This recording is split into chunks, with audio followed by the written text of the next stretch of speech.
Welcome to Wife Cheating Story. I hope you have an enjoyable and relaxing time listening. Let's get started. You know those moments in life that change everything? For me, it started with an ordinary meeting, an innocent conversation. But in just a few days, my world spun out of control. The day began like any other. A text here, a phone call there. But by the time I met him, something had shifted. Brian Ayers. Just another interview, just another face. But then Lucy introduced me to David Dillon and everything changed. I didn't know it at the time, but that was the beginning of the end. The unraveling of everything I thought I could control. A line crossed, a moment I couldn't take back. May 11th, 2012, 7:51 a.m. Come by here at 11:30. Gretch is meeting us at the shop. May 11th, 2012, 8:02 a.m. Okay, see you soon. I put my phone away and focused on my work for the next 2 hours. I knew I might feel guilty about having a long lunch with Lucy. At 10 o'clock, I took a cab downtown to meet one of our top singles. I made sure to look over his information carefully this time. I scrunched my nose, trying to remember if we had featured a freelance photographer the year before. Brian Ayers opened the door with excitement and greeted me with a friendly hug. "What is that scent? It reminds me of Paris." "I'm not wearing anything," I said, giggling a bit. "I'm Olivia Germain, associate editor for Chicago M. Wait a minute, I feel like I know you. From where?" I looked closely at his face, trying to figure it out. "Eureka." "Eureka," I repeated. "Oh, with the dog, that was you?" "Yes," he laughed. "Sorry, I was just imagining how that dog tackled you." I frowned. So much for a first impression. "Darling, that was the cutest first impression anyone has ever made. If you weren't married," he said, nodding at my ring, "it would be the start of our own romantic story." Leashed by Love starring, I thought for a moment. Someone charming in a suit. "Charming?" he asked, his eyes sparkling with a smile. "And his lovely co-star? Well, I can't think of anyone who compares. Have a seat, I'll get us a drink." "That's not necessary, Mr. Ayers." "Please, call me Brian." I looked around his bright apartment, admiring the large framed pictures. Gritty portraits of Chicago's streets lined the walls. "You have a wonderful collection here, Brian." "Thank you, Olivia, that really means a lot." He handed me a glass of white wine and placed a tray of cheese and olives on the coffee table. "I really shouldn't," I said with a small smile. "Don't worry, it'll be our secret." With a playful wink, he smoothed his charcoal slim-fit suit, marked with a striped tie.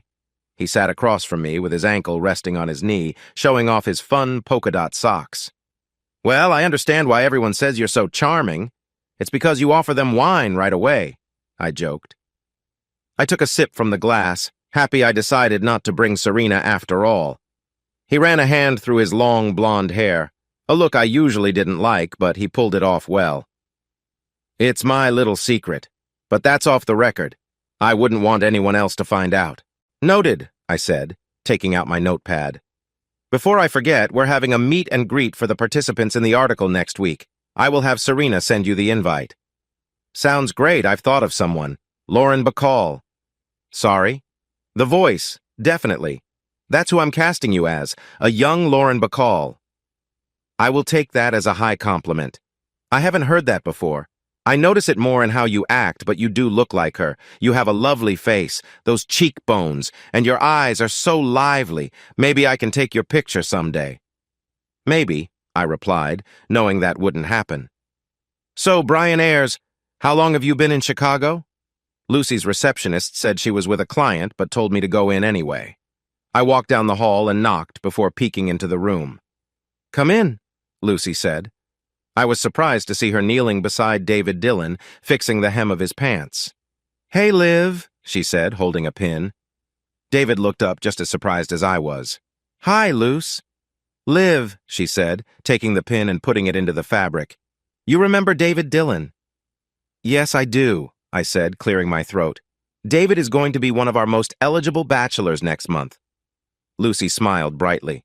"Really? Did you know David? That's wonderful." "Yes," he said slowly. "I met with Olivia earlier this week." I nodded quickly, letting him know it was okay to speak. "You're going to do great," she told him. "And you'll look amazing," she added, adjusting the fabric. Liv, we're running a bit late. Do you mind? We're heading to a bridesmaid dress fitting after lunch, David, Lucy explained, looking at him. You should join us for lunch, not the fitting. She giggled. I'll be right back. I need more pins. Actually, maybe you shouldn't eat before a fitting. Does that matter? Should we eat after? Aw, Luce, I skipped breakfast and I'm really hungry. Forget it, I'm sure it's fine. I'll just be a minute. She hurried out, leaving us in silence. I didn't expect to see you here, he said. I shrugged. I didn't know you'd be here. Interesting outfit, he said, looking at what I was wearing. I was startled. What's wrong with my outfit? I looked down at my fitted black dress. A snakeskin belt highlighted my waist. The neckline was modest, but a little revealing. I wore some high heels, but they matched the belt. With the added height, I figured I would be about his chin. If you want me to behave, don't wear things like that, he said, looking tense. Got it. Mr. Beeman says I must follow your every request, I replied. His eyebrow went up. Every request? I felt a warm blush as I looked down. So, what do you think? He asked. I felt relieved until I glanced up to see him looking serious and confident in a sharp gray suit. He stood there with his arms open, waiting for my answer. In no time, I found myself moving closer to him, my feelings showing as I leaned in. I blinked, trying to shake off my thoughts. It's nice, I said, trying to stay on topic. As I looked around for something to focus on, I noticed a rack holding 4 nice suits. Are these for you? Looks like it. Lucy has a creative side. I admire that. She takes chances. A 3-piece suit? I asked, tugging at the jacket's collar. That is creative. I imagined Bill wearing one and couldn't help but chuckle at the picture. She said women like it. Did she? I said, trying not to smile.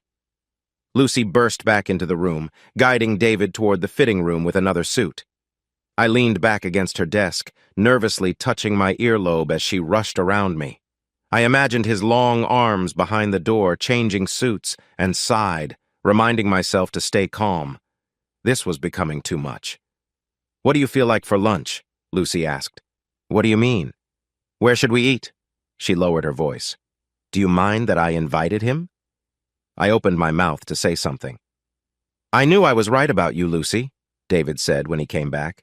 I never would have picked a 3-piece suit for myself, but it's a change. I swallowed hard. You look great, Lucy said with excitement, fixing his tie as he looked in the mirror. He stood tall and adjusted his sleeves. I watched, intrigued, and our earlier talks about lunch replayed in my mind. Dressed in the sleek suit, he looked like a true gentleman, and it suited him well. While Lucy focused on the suit, I caught sight of a shiny American Express card on her desk and discreetly glanced at one suit's price tag, almost $3,000. That was a lot, I thought. The desk shook slightly as David's phone lit up with the name Brittany on the screen. He ignored the call, so I didn't say anything. Brittany didn't sound like a work friend. I brought snacks, I heard Lucy's receptionist say happily before she entered the room. Goldfish, apples, croissants, she announced, placing a tray on the coffee table and looking at David. When he didn't say anything, she cleared her throat. She started. Is this okay? Do you need something else? She asked him, looking at his reflection. I can't move, he said, nodding toward Lucy. Oh, right, she said eagerly and picked the tray up again. No, I'll have something later, he said quickly as she moved toward him. I tried not to laugh, wondering if women always felt this way around him. Okay, she said, setting the tray down. Well, if you need anything. I'll take an apple, I interrupted. Sure, Liv. Go ahead. She pointed to the tray as she left. David didn't hide his smile, but a bit of silence filled the room after she left. So, Liv, how's the article? Lucy asked. It's important for her promotion if it goes well, David. Do you think she'll get it? Is she nervous? I was very nervous, but I tried to act relaxed. I'm feeling hopeful, I replied. It's my favorite time of year, Lucy exclaimed, glancing at David. Liv gets to meet all these interesting people, and I get to hear all about it. Don't tell Andrew, she added with a laugh. And some men? I added. David frowned slightly, but kept looking ahead. Oh, who cares about that? Who else are you interviewing? Actually, I just met with a freelance photographer. Hold still, David, or I might accidentally poke you. Sorry, he said quietly. His name is Brian Ayres, and he's really interesting. Don't tell, but he treated me to snacks. Live? During work? Lucy pretended to scold me. I opened my eyes wide at her playfully and nodded. Brian Ayres? David asked, finally looking at me. Yes, do you know him? Yes, for quite a while. We run in the same circles. I thought I saw a bit of disapproval in his eyes, but I wasn't sure. So what do you think, David? Would he be a good choice for the magazine? Lucy asked. His nostrils flared, but Lucy didn't see it because she was focused on the hem of his blazer. He's a good guy, he said hesitantly. I guess some people might find him interesting. Liv? I thought back to our first meeting and the interview we had just finished. Yes, he is. He has a relaxed style, if that makes any sense.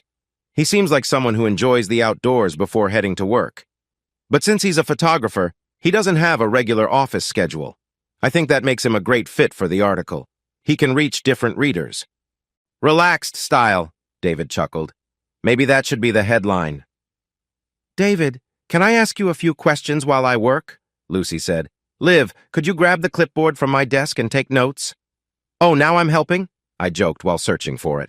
We're almost finished. She gave me a sorry look. If she only knew, I thought. I could watch this all day. Apart from work and the occasional event? Quite a few. I have events each week. Got it. What else do you need for your wardrobe? What do you mean? Well, you said you're a swimmer. What other hobbies do you have? She asked. I don't have much free time, he replied. Right now, Arno and I are working on a project in Evanston, but for that, I just wear a t-shirt and jeans. I felt a little embarrassed and looked away. Was he trying to catch my attention? He was a gentleman, a swimmer, and a hard worker, making a strong impression. Do you need anything for swimming? I asked, trying to be helpful. He looked at me in the mirror and smiled a little. No, I'm all set. Not getting what was funny, I smiled back. He was trying to tease me, I thought, but I could easily reply in kind. What about other basics, boxers, briefs? He shook his head. Not necessary. What about you? I'm fine, I said, trying not to blush. Bill knows what he's doing in that area, I added. Lucy raised her eyebrows, but I acted like I was busy with my clipboard. That's good to hear, he replied. But you know what I could use? Shoes. Size 14.5, he said with a playful wink. They're hard to find, so make sure to note that. I realized I dropped my pen. Lucy paused, and I thought I saw her glance up. I shook my head and looked up. He was watching me in the mirror again. Shoot, Lucy said, breaking the moment. I pricked myself. I'll grab a Band-Aid. I'm finished if you want to get dressed, David. So, Brian Ayres, huh? He asked when we were alone. Do you really think it's smart to drink wine in strangers' homes? I thought you knew him. He's still a stranger to you. Is he a bad guy? No, but that's not the point, he said, running his hand over his face. And in that outfit, he sighed. It's just business. I smoothed my dress nervously. He leaned closer and I felt tense. Do you really find him appealing? He asked softly while picking up his phone. His hair looked nice, and a light scent lingered in the air. I shook my head slowly, maintaining eye contact. Some might think so, I said. But no, he's not my type. David looked pleased. I reached for my apple and leaned back against the desk. By the way, how's Maria? I asked casually. Not sure. We can call her if you want. He waved his phone and I frowned. I can tell you anything you want to know. Just ask, he said. I looked at my apple, hoping for an answer it couldn't provide. I shook it slightly, wishing for an easy solution. He stepped into the other room, leaving the door a bit open. I hesitated, wondering if I truly wanted to know. The image of her dark skin and bright green eyes had stuck with me since that night we met. Why am I so pale? I thought. So? He called from the other side of the door. Okay.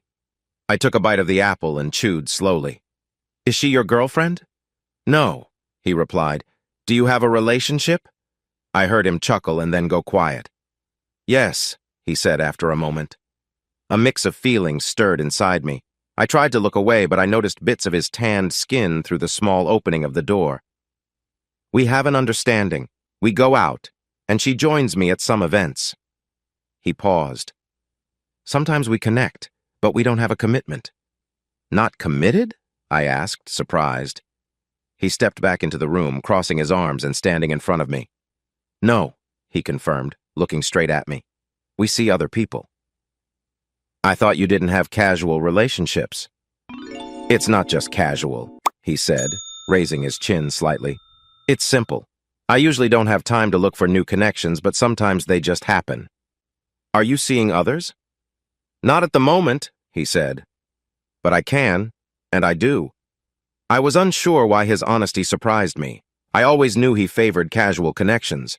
One thing was clear, I wasn't the only one who felt a bond with him. I suddenly felt out of my depth, a feeling growing more familiar. My initial irritation returned, and I took comfort in knowing he couldn't claim me like the others. Well, I said awkwardly, unsure of what to reply. Anything else? He asked, raising an eyebrow. His tone was calm, and I knew he remembered my earlier request for some space. I sensed he wanted me to ask something, but I decided I had heard enough. No. I forced a smile, hiding my confusion. What is it? He asked with a nod. Nothing. I shrugged. I should check on Lucy, I said after a moment. Olivia, he said, pausing. His expression changed, and I noticed his shoulders relax a bit. I've been reading your articles online. I enjoy your writing. What? I glanced at him, surprised by the compliment. No. I shook my head, feeling a bit shy. My mom is a writer. I'm an editor. She made me help her with her work for hours. He replied. You are a great writer, though. Thanks, I said quietly. Embarrassed, it sounded more like a question. We sat in silence for a moment. Before he could speak again, I tossed the apple core I had been holding into the trash across the room, making a perfect shot. Three-pointer, I said, raising my hands in victory. Basketball fan, huh? He smiled at me. Bill is, I said without thinking. What about you? I'm a Bears fan. Ah, football. I can see that. Oh? Sure, I can picture you as a quarterback dominating the field, I said, smiling. Did you play in high school? Yes, but I would have liked to be on the swim team more. So you were the quarterback or linebacker? I paused, running my hand along Lucy's desk. Tight end? Quarterback. I nodded. I thought so. I had a crush on our high school quarterback. I tilted my head. He looked a bit like you, but not as tall, I said, glancing at him. He shifted, crossing his arms tightly. What are you doing? I shrugged lightly and met his gaze. What do you mean? You're flirting with me, even after asking me to back off, just like the other day. He stopped, and I blinked at him, unsure of what he would say next. Olivia, I'll put on a show in front of your friends or at work, but I'm getting tired of pretending when we're alone. Don't tempt me, he said firmly. I could tell he was serious, but I felt a rush inside. Pretending? What was he pretending about? I swallowed, feeling a mix of excitement. For a moment, I wished I were single to see what it was he didn't want to pretend anymore. Lucy burst in again, wearing a bright pink Band-Aid. Sorry, I had to run around, but I finally found a mom with one in her bag. I don't even think it's bleeding now. Despite my confusing feelings, I smiled at her. She could be unaware sometimes. So, David, I think we're all set. You can take your card back. Want to join us for lunch? He hesitated, maybe for the first time since I'd met him. I would love to, he said, looking at me pointedly. But I really shouldn't. Thanks for your help today. Good luck with the, dresses, he said, grabbing his things and stepping back. Thanks, David. I'll deliver your items as soon as they're ready. She turned to gather the suits, but I watched him leave. Isn't he kind? Let's go eat, she said. I'm starving. Thanks for being flexible. We only have time for fast food. No problem, I said, sliding into the booth. Oh, I supersized the fries. You're so bad! We're treating ourselves before a dress fitting, I exclaimed, unwrapping my burger. Gretchen wouldn't approve. Oh, look! She reached into her handbag. Really? I'm having a milkshake. Olivia, she scolded. Should I have asked for a smaller size instead of a larger one? I laughed. Come on. I haven't seen Gretchen since the restaurant opening. I dipped a fry in ketchup. I was a bit tipsy, she said, making a face. I think we all were. What's the latest with the chef? She's still playing it cool with him in true Gretchen style. Sometimes it really bothers me how she treats guys, she admitted. It bothered me too, although I wasn't sure why. I didn't mind that she liked to keep her options open, but she seemed to enjoy making them feel uneasy. Well, it takes two, I said, trying to be fair. Sometimes I think they like the challenge. That's true, but I just don't understand why. Was she always this way? No, I replied, taking a bite of my food. When we were kids, she was a bit shy and often hid behind her big glasses. She was also a little heavier back then, but don't tell her I said that. She's really smart, though. When she met Greg, everything changed. She started doing her hair and lost some weight. That happened a few weeks before you met her. After he left, well, you kind of saw how it affected her. Greg was great, Lucy said, sounding a bit dreamy. But I can't stand him. Me too. I laughed, then thought about it more seriously. He was one of the best friends I've ever had. I didn't allow myself to miss him fully because I wanted to be strong for Gretchen. There was always something about him, Lucy went on, as if she hadn't heard me. Sometimes I felt like he was behind a glass wall. I could see him, and he could see me, but it was hard to reach him. Sometimes I wonder how I ever fit in with you two. Lucy, I chuckled, wiping my hands on a napkin. What do you mean? I never heard you say that about him before. Well, we weren't really supposed to talk about him afterward, but I think you guys were alike, which is why you got along so well. And Gretchen and I aren't exactly the same, but I'm surprised at how close we've become. I nodded. Even though I introduced them, I sometimes envied their bond. Their connection had grown quickly, and I often thought they would have found each other anyway. And Andrew? Well, she smiled. He gets along with just about anyone, so it's no surprise he fits so well into the group.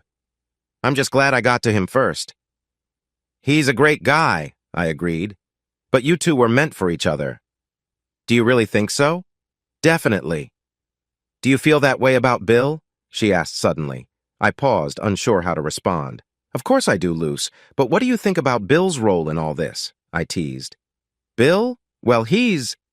Her expression grew serious as she thought. He and Andrew are becoming good friends, which makes me really happy. It's amazing that we found guys who get along so well, and he cares about you a lot. I wasn't entirely sure what she meant by that. She seemed sincere, but it felt like a vague answer compared to her remarks about everyone else. Are you guys excited for our fishing trip? I asked, pretending to cast a line. Oh my gosh, you're such a nerd. Andrew is really looking forward to it. Just then, her phone chimed. And that's him, she said, pulling it out. Tomorrow will be exciting, she read out loud. We both laughed. I mentioned he's really into it, right? That's nice, I said, smiling wide. Should we ask Gretch? Do you think she'll join us this year? We can give it a try. She crumpled her trash and tossed it onto the tray. I stood still, trying not to giggle as the seamstress adjusted the armhole. It tickles, I complained to Gretchen, who was watching. I told you it would. I guess this style isn't going to work for me, I said, glancing at the back in the mirror. Stay still, the seamstress instructed. Not a chance, Lucy replied. But don't worry, you both don't need extra support. I wouldn't have picked this style if you did. In the mirror, I admired the deep red color against my fair skin. The dress was full length and fitted just right, not too tight. The neckline dipped a bit lower than I liked, forming a V at my shoulders. You could use some support pads if you want, she suggested. That feels a bit tight, I said, frowning. The woman looked up for a moment and then kept working, ignoring my comment. I'm on a strict diet until the wedding, Gretchen said.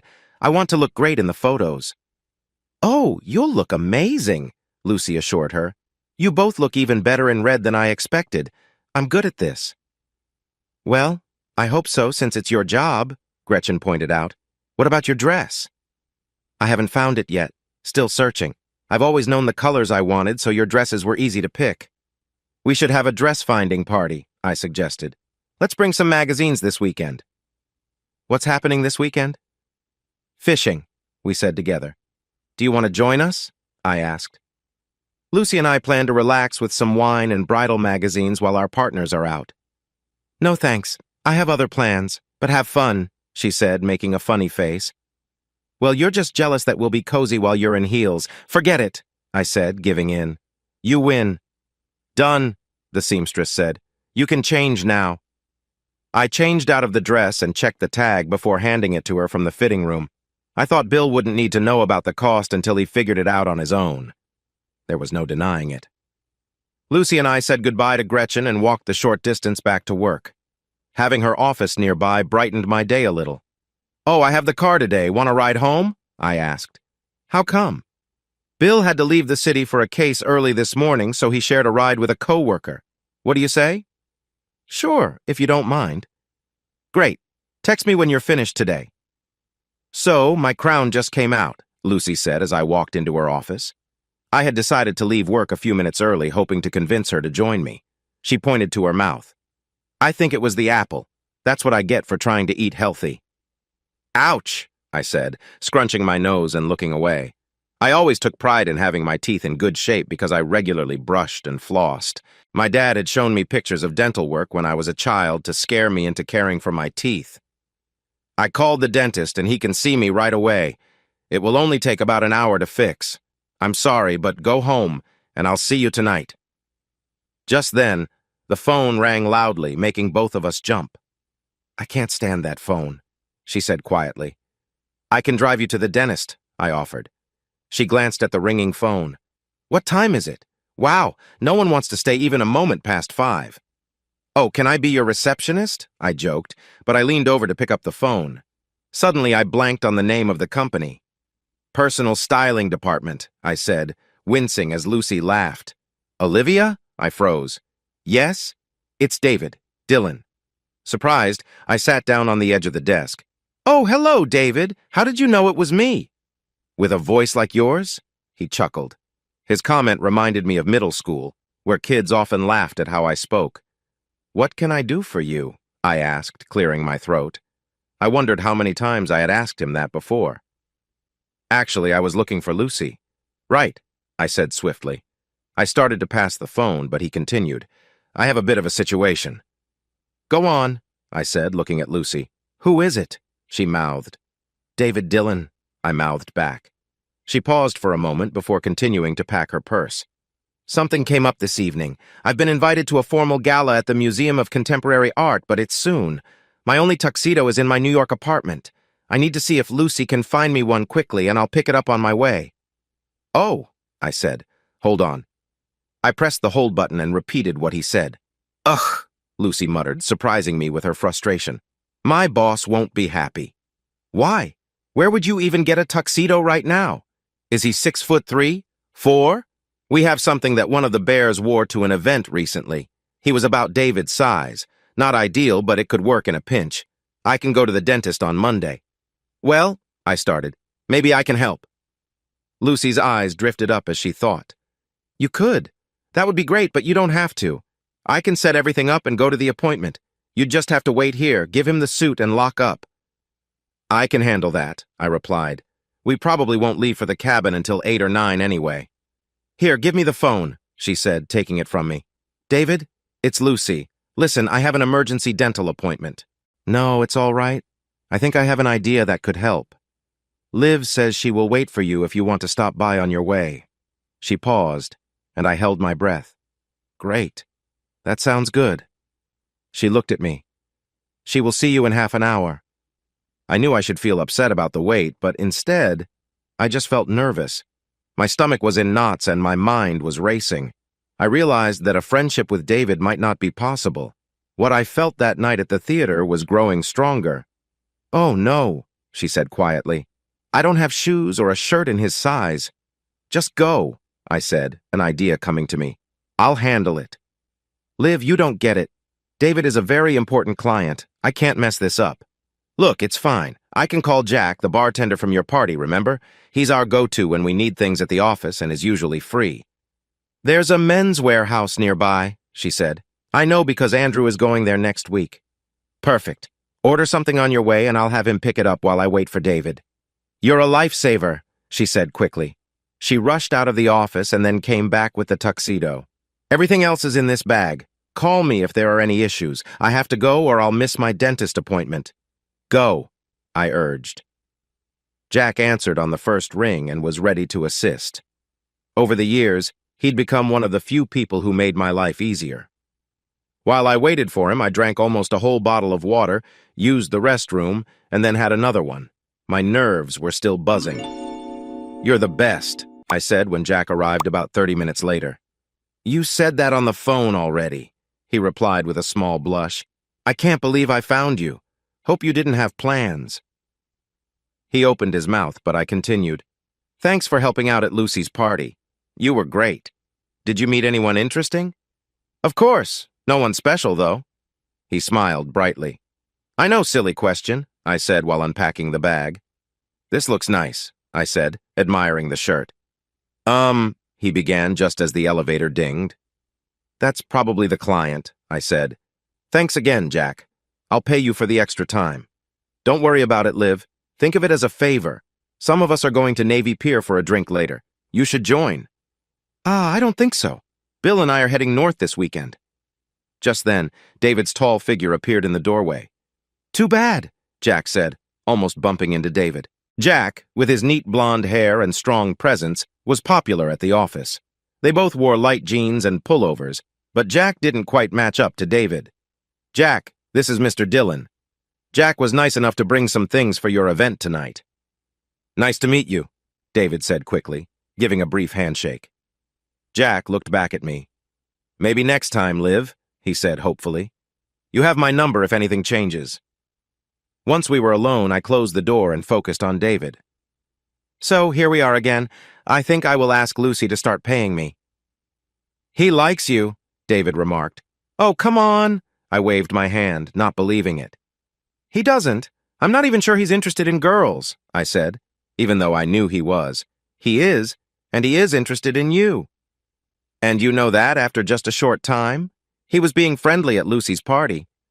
My smile faded. Jack and I only talked briefly at the party before I spilled my drink. I remembered how he looked at me, observing. "Yes, I noticed," he said, understanding my expression. "I followed you into the kitchen to learn your name, which I did, and I wanted to ask you out, but I didn't." "Oh," I said, instinctively putting my hand on my heart. His honesty always made me feel a little excited. "In any case, he likes you." "Well, he's in for a surprise then," I said, shaking my left hand. I wasn't sure if I was reminding him or myself. "Here." I handed him the shirt and ended the conversation. "The tuxedo's in there," I said firmly. "We take these things seriously." As he changed, I smoothed my hair and tried to calm my racing thoughts. I struggled with emotions that felt strong and out of my control. He came out a moment later, buttoning his shirt. Each button changed how he looked. His dark hair was neatly styled. I held my breath as he walked to the mirror and put on the shoes I had set out. Men look so sharp in tuxedos, I thought with a sigh. These are too small. I opened the shoebox and turned it around. Yep, size 14. Looks like she couldn't find a perfect pair, so you'll have to make these work. "Where did Lucy find all this so fast?" he asked. "Our little secret," I replied. "Great," he said to himself. "I'm impressed." I handed him the jacket and helped with the cufflinks. His thick silver watch caught my eye. "The tux is borrowed for tonight," I explained. "Can't I just buy it?" "No, it belongs to someone else." "I doubt he'd mind," David said with a light smile. "I'm sure he would," I said, keeping the mood light. As I adjusted his cuffs, I noticed how close we were. The air felt heavy, but I kept my gaze down. I passed him the bow tie, and he placed it around his neck, focused on tying it. "Let me help," I offered, stepping in front of him. As I adjusted the bow tie, I remembered helping my father with his ties. A memory of my parents getting ready for a night out made me smile. I finished tying my bow, but when I looked up, I saw David watching me closely. His face was serious, and I realized how close we were at that moment. His eyes stayed on me, so I took a small step back, feeling the tension between us. It was a quick moment, but it stuck with me. I cleared my throat and turned away, trying to focus on something else in the room to calm myself. The mood lightened slowly, and we moved on with our evening plan. I wanted to reach out to him, but he held me in place. A sound slipped from my lips, and he stepped back, leaving me breathless. He let go of my shoulders and moved away. "What are you doing?" he asked quietly, more to himself than to me. He turned away and raked his fingers through his hair, looking frustrated. Then, he opened the door and walked out. I slowly covered my mouth, feeling a wave of emotions. I picked up the office, feeling ashamed. I folded the clothes he left behind and put them in a bag. I had to rewrite a note to Lucy, explaining that David had left in a rush without his things. I told myself this couldn't happen. I needed to move on. When I got home, I felt worn out, both physically and emotionally. The thought of our weekend getaway, starting with an hour's drive, felt too much. As I walked into the apartment, I heard noises from the bedroom. "Livs?" Bill called. "Yes. We should eat before we pick them up." I walked past the fishing gear by the door and into the bedroom, where Bill was putting clothes into an open suitcase. "You should get started on packing, too." A strong urge to turn and run hit me. I didn't want to talk, so I looked away. "I already packed," I said, pointing to my suitcase in the corner. "I'll make something to eat." "Okay." "Hey, wait," he said, reaching out for me. I tensed at his touch, but he either didn't see it or didn't mind. He brushed my hair back. "How was your day? Working late?" "It was good," I replied, forcing a smile. I quickly wiped my mouth with my hand, trying to forget David. "I'm not feeling well, though. Could you grab some soup for dinner?" He scrunched his nose. "I don't like soup." "Please," I said. "I'm not up for cooking." "It's okay, I'll get something on the way. What's wrong?" "Probably nothing. I just need a good night's sleep." "And you will," he said, smiling. "Soon we'll be under the stars, away from all the noise. There's nothing more peaceful than a cabin in the woods." He sounded excited. "I can't wait." Living in Chicago had made me appreciate the busy life of the city. The sounds of a sleeping city were calming to me. But Bill wanted the peace that only nature could give. "Me neither," I agreed, trying to keep a good attitude. I could use some fresh air. After eating a can of chicken soup, I still didn't feel better. I needed to wash away my worries, not just eat.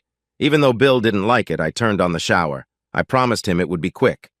"Quick!" he called from outside. "Yes, but you have to do your hair and makeup later. I'm almost done. Can't this wait until tomorrow?" "No," I replied sharply. "The steam will help my head." I quickly got ready and headed to the shower just as Bill opened the door a little. "Babe, I'm not doing my hair or makeup," I said, feeling frustrated. "That's okay," he said. "We don't have time for that." "I know, I'll be fast." "There's a 20 in my purse. Please take the bags downstairs and get some food from the corner store. I'll meet you down there in 15 minutes. He made a sound of agreement and turned away. "Hey, the door! You're letting all the steam out." He closed the door behind him as I stepped under the shower head. I used too much body wash and spread it over my skin as the water felt hot against me. Oh no, what have I done? And what do I do now? I tried to forget about David's face. His intense stare lingered in my mind, pulling me in before I shook it off. I imagined my hands were his as I tried to ease the tension in my shoulders, but my grip felt weak. I tried to push away the thoughts that were returning. I opened my eyes and shook my head. "Stop," I told myself. "This is wrong." I turned the dial to make the water warmer, forcing myself deeper into the steam. The ache from earlier tugged at me. I took a deep breath, trying to resist the memories that wouldn't go away. My chest rose and fell as I struggled with the feelings still with me. I took a moment, finding my balance under the warm water, feeling overwhelmed. I wanted to wash away those memories, but instead felt more troubled than ever. Rather than feeling refreshed, I felt the weight of my thoughts pressing down on me. The drive was a nice break from my thoughts. Just once, while Bill and Andrew happily talked about their morning plans on the lake, I looked out the window into the dark and thought about David and our shared moment. It felt different from the wild ideas that had filled my mind earlier. "Enough," Lucy said, sounding frustrated. She hadn't asked much after I told her David was impressed. I could picture her rolling her eyes while telling Bill and Andrew to cool it. "No more fishing talk until I can't hear you or I'm really distracted." "Then no more wedding talk," Bill shot back. "Bill," I said, trying to steer him away. "No way! You two can chat about cakes and flowers until I'm long gone in the morning." Lucy huffed. "I don't talk about the wedding that much." "You don't, Luce. He's just joking," I said. I swallowed, feeling my throat start to sting. "How many bridal magazines did you bring? Be honest. Well, 9, but I'm behind and I need your help. What about shoes? I just don't like white shoes. Come on, Bill said, shaking his head. Let's talk about something else. Okay, I replied. What do you want to talk about, sweetie? I added at the last minute. Basketball. Andrew, what's the score? Lucy and I groaned together. Actually, there's something I want to ask you, Andrew said, clearing his throat. Since Liv's going to be in the wedding party, would you want to join too? I need one more guy. I tried not to laugh. It was really nice of Andrew to think of Bill, but I knew he'd be taken aback. Andrew, that's so nice. Of course he wants to. Yeah, of course. Thanks for thinking of me, Bill agreed. I reached over and patted his knee. We got to the cabin late, and after unloading the car, we went straight to our rooms. I fell into bed, enjoying the warmth of the flannel sheets. Luckily, the cabin had plenty of tissues since I felt a cold coming on. Good night, I said, sniffling. Bill put down his book and leaned over to be friendly. Oh no, I thought, feeling uneasy. Not right now. Bill, I said, but he put his hand on my shoulder. Come on, Liv, he whispered gently. We're all alone in the woods. It's peaceful here.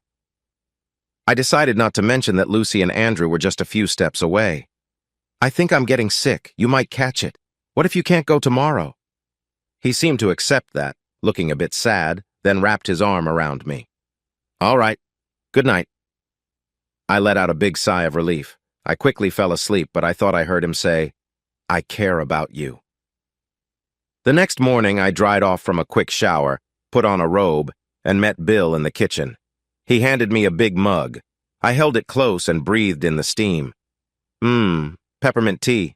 Thanks. How are you feeling? He asked. Miserable, I replied with a frown.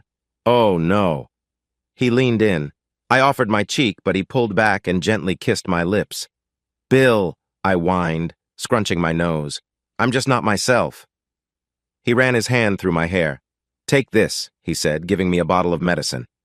And go back to sleep. I had hardly slept the night before with a runny nose, and the trash can was full of tissues. Where did you find this? I asked, looking at the bottle uncertainly. Medicine cabinet in the bathroom. No idea how long it's been.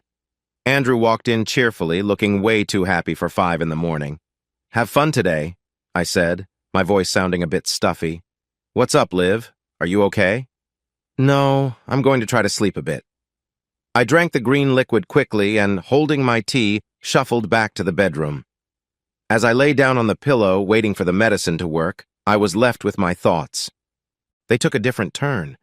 I felt a wave of guilt. Why didn't I stop that kiss? Looking around the cozy cabin at Bill's things and the messy sheets where he had just been, I hoped I wouldn't have to see David again. Things felt too easy with him, and I felt exposed. But that memory stuck with me. I began to float among memories, getting lost in them. I tossed my hair back and put on a little makeup. The dark circles under my eyes were stubborn, so I gave up trying to cover them. I stepped into the living room, feeling a bit better, but still a little shaky. I had gotten a decent 6 hours of sleep, but the effects of the medicine lingered. Hi.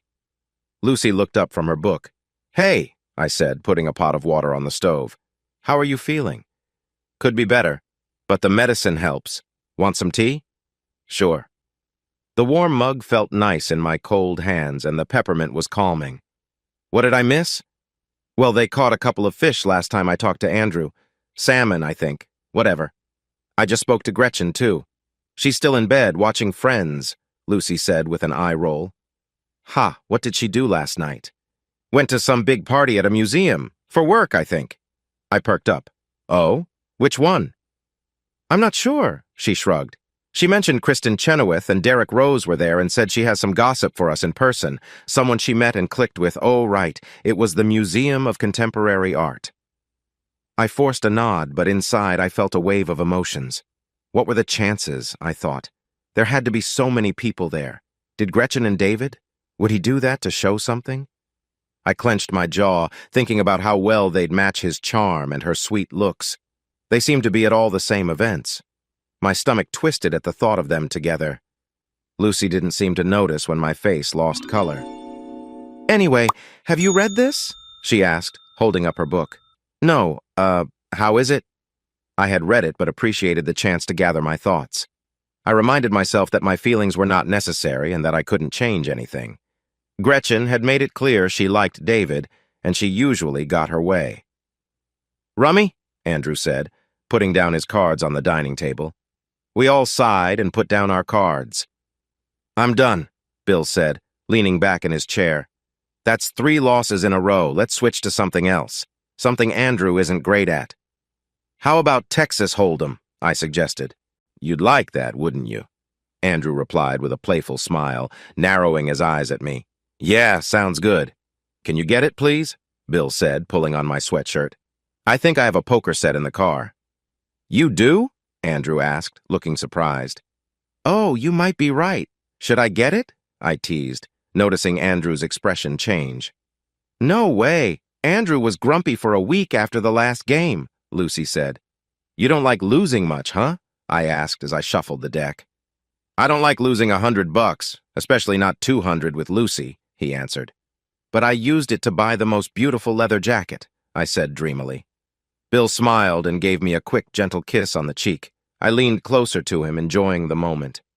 "Does anyone want more salmon before I put it away?" Lucy asked. "We should not leave it out too long." "I'm full," Bill replied. "We were lucky to catch that 7-pound coho. The guys next to us said they usually only catch 5 or 6 pounds. "Yeah? Let's hope we can do it again tomorrow." "If you do, let it go. We have enough," I said as I stood up from the table. "I'll let you go," Bill joked as I walked towards the bedroom. I grabbed my phone, turned off the alarm, and searched through my suitcase for something I needed. When I couldn't find it in there or in my purse, I started to worry and pulled out my neatly folded clothes, checking all the pockets. I quickly unzipped Bill's duffel bag and placed his items on top of mine. Squatting on the floor, I rubbed my temples, trying to remember where I last saw it, the kitchen counter. But I remembered checking there before leaving the apartment, and it wasn't there. "Bill!" I called into the cabin. When he didn't answer, I called louder. "Coming!" he replied. I crossed my arms, trying to think. What was going on? Did he hide my things? Would he really do that? I wasn't sure how I'd feel if he did. It would ruin my plans for the month. I used a firmer tone when I called his name again, and he came quickly. "Yeah?" he asked, looking at the mess on the floor. "Where's my medicine?" I asked, tapping my foot nervously. "What? My medicine. Where is it? Did you do something with it?" "What would I do with it?" he asked, raising his chin and looking at me. "I don't know, but it's not in my bag, and it wasn't where I left it on the kitchen counter. Did you take it? Did you hide it?" "Hide it!" he exclaimed. "Do you think I'm some kind of monster?" "Seriously, Olivia, when did you become so worried?" "Well, where is it then?" I started to pull back, seeing his expression. I hurried and closed the heavy wooden door, leaning my shoulder against it. He grabbed my purse from the floor and searched through it. "Here," he said, taking out a packet and throwing it on the floor. "Here's your birth control. I put it in the zipper pocket so you wouldn't forget." "Oh, and some other things, just in case," he added, pulling out more packets and dropping them beside him. "Don't worry, it seems we won't need them tonight." "Okay," I replied. "I'm sorry. Please don't be upset." "Really, Liv?" he asked. "Why are you starting birth control now? It doesn't make sense." "Bill, keep your voice down. They'll hear us," I said, worrying. "Answer me. I just don't want to take any chances until you're ready. I get it," he replied, sounding a bit frustrated.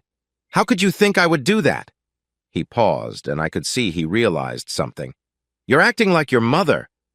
I took a sharp breath. "You're right," I admitted, pinching my ear until it hurt. "I'm sorry, well, you thought wrong. I just don't speak to me like that, Bill. Let's just forget it. I don't want to cause a scene." I opened the door to leave, but he quickly pushed it shut again. "No, you can't end this conversation. I'm going out to enjoy my weekend, and you can stay here and clean this up." I barely had time to move aside before he opened the door again. I felt terrible as I watched him go, and I bent down to start picking up the mess. The next week was full of ups and downs. Bill's anger had lessened, but my feelings of guilt lingered. Thoughts of Gretchen and David stayed on my mind. My mind was filled with all kinds of fantasies, some driven by jealousy and others by memories that complicated my feelings. I felt a mix of emotions: angry, confused, and overwhelmed. David's rejection hit me hard. I knew it didn't make sense. I knew it wasn't fair. At night, I tossed and turned, troubled by memories of my mother's jealousy. Was I becoming like her, as Bill had said? I had never felt jealous when I was with Bill, but with David, it felt intense. My sleep was worse than usual, filled with worry. I hadn't heard from David in almost a week, and I questioned if my wish for peace had really worked. Yet peace was not what I felt. I was thankful for the upcoming meet and greet, which distracted me. I filled my days with tasks, making sure everything with the hotel and publicity department was organized. With the deadline coming up, I worked on the article whenever I wasn't planning the party. By Thursday, I felt much lighter as I returned from an interview nearby. "Hi, Jenny," I said when my cell phone rang. "David Dillon is here to see you about the article." She spoke quietly. "I told him I could direct him to Lisa, but he wants to talk to you." "Did you tell him I'm not here?" "Yes. He says he'll wait." The phone beeped as Bill called. "Actually, I'll be there soon," I replied. "Great," she said quickly. I hung up and let Bill go to voicemail. My light mood started to fade. Maybe he just wanted to say sorry for what? I had not thought about the events the day before on purpose. The ride in the elevator felt longer than usual, and questions filled my mind. How could I ask about Gretchen without seeming nosy or jealous? Part of me thought about not asking at all, but I couldn't shake the thought that had bothered me for days. When I stepped out of the elevator, I smoothed an imaginary wrinkle from my skirt before entering the foyer. David was looking at Jenny from his chair as she worked hard. "Oh, here she is now, 1 second," she said, covering the mouthpiece. "It's your husband. He has to go to New York tonight for work. He wants to know if you want him to book you a ticket for the weekend." "Tell him I'm in a meeting and I'll call him back," I replied shortly. "Hi, Mr. Dillon." "He says it's an emergency," Jenny said. I leaned over her desk, careful of David's presence. "No ticket," I whispered firmly. I turned to David and forced a smile. My heart raced with the memory of our last meeting and the questions I was unsure about. "Can we talk in your office?" he asked, standing up. "Sure," I said, leaving Jenny to manage the front. Once we were alone, I closed the door behind him. "Sorry to make you wait, I just finished up with another interview," I said, picking up a paperclip from the floor. "Exactly how many interviews are you doing?" he asked, clenching his fist.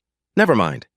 I wanted to say thank you for the help with the tuxedo. I appreciated the last-minute effort." He paused. "I returned it to Lucy already." "Great," I said flatly, sitting against my desk. "How was the event?" "Olivia, I came to see if you need anything else for the article." His expression was unreadable, but he seemed more guarded than usual. "Ah," I said, slightly confused by his dismissal. "We'll need to take a photo unless you have one of your own." "I can provide that if needed." "I think I have a good idea of what you're about, but I need more specific details." "Can I arrange that with someone else? I think it's best that we end our personal and professional relationship." I cleared my throat and looked down, wanting nothing more than to hide at that moment. My fingers picked at something on the edge of the desk while my mind raced. It was clear that he was no longer interested. The connection between us was broken. The way he had pushed me away last week showed me that. I wanted him to say something, anything at all.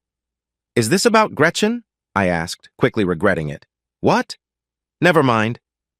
"Anything else?" he asked. I shook my head, feeling suddenly indifferent about the situation, but also deeply sad. It was better this way. We couldn't keep going like this. If Beeman found out David was unhappy, I would be in big trouble. Usually I would want to know what was wrong, but I did not want to feel the embarrassment of hearing David say it. "Should we look for someone else?" I asked calmly. "I've made a promise, and I plan to keep it, but I will work with someone else from now on." His tone was different, more formal, like he used with others but never with me. This made my heart sink. I put on a neutral face, my mask of indifference.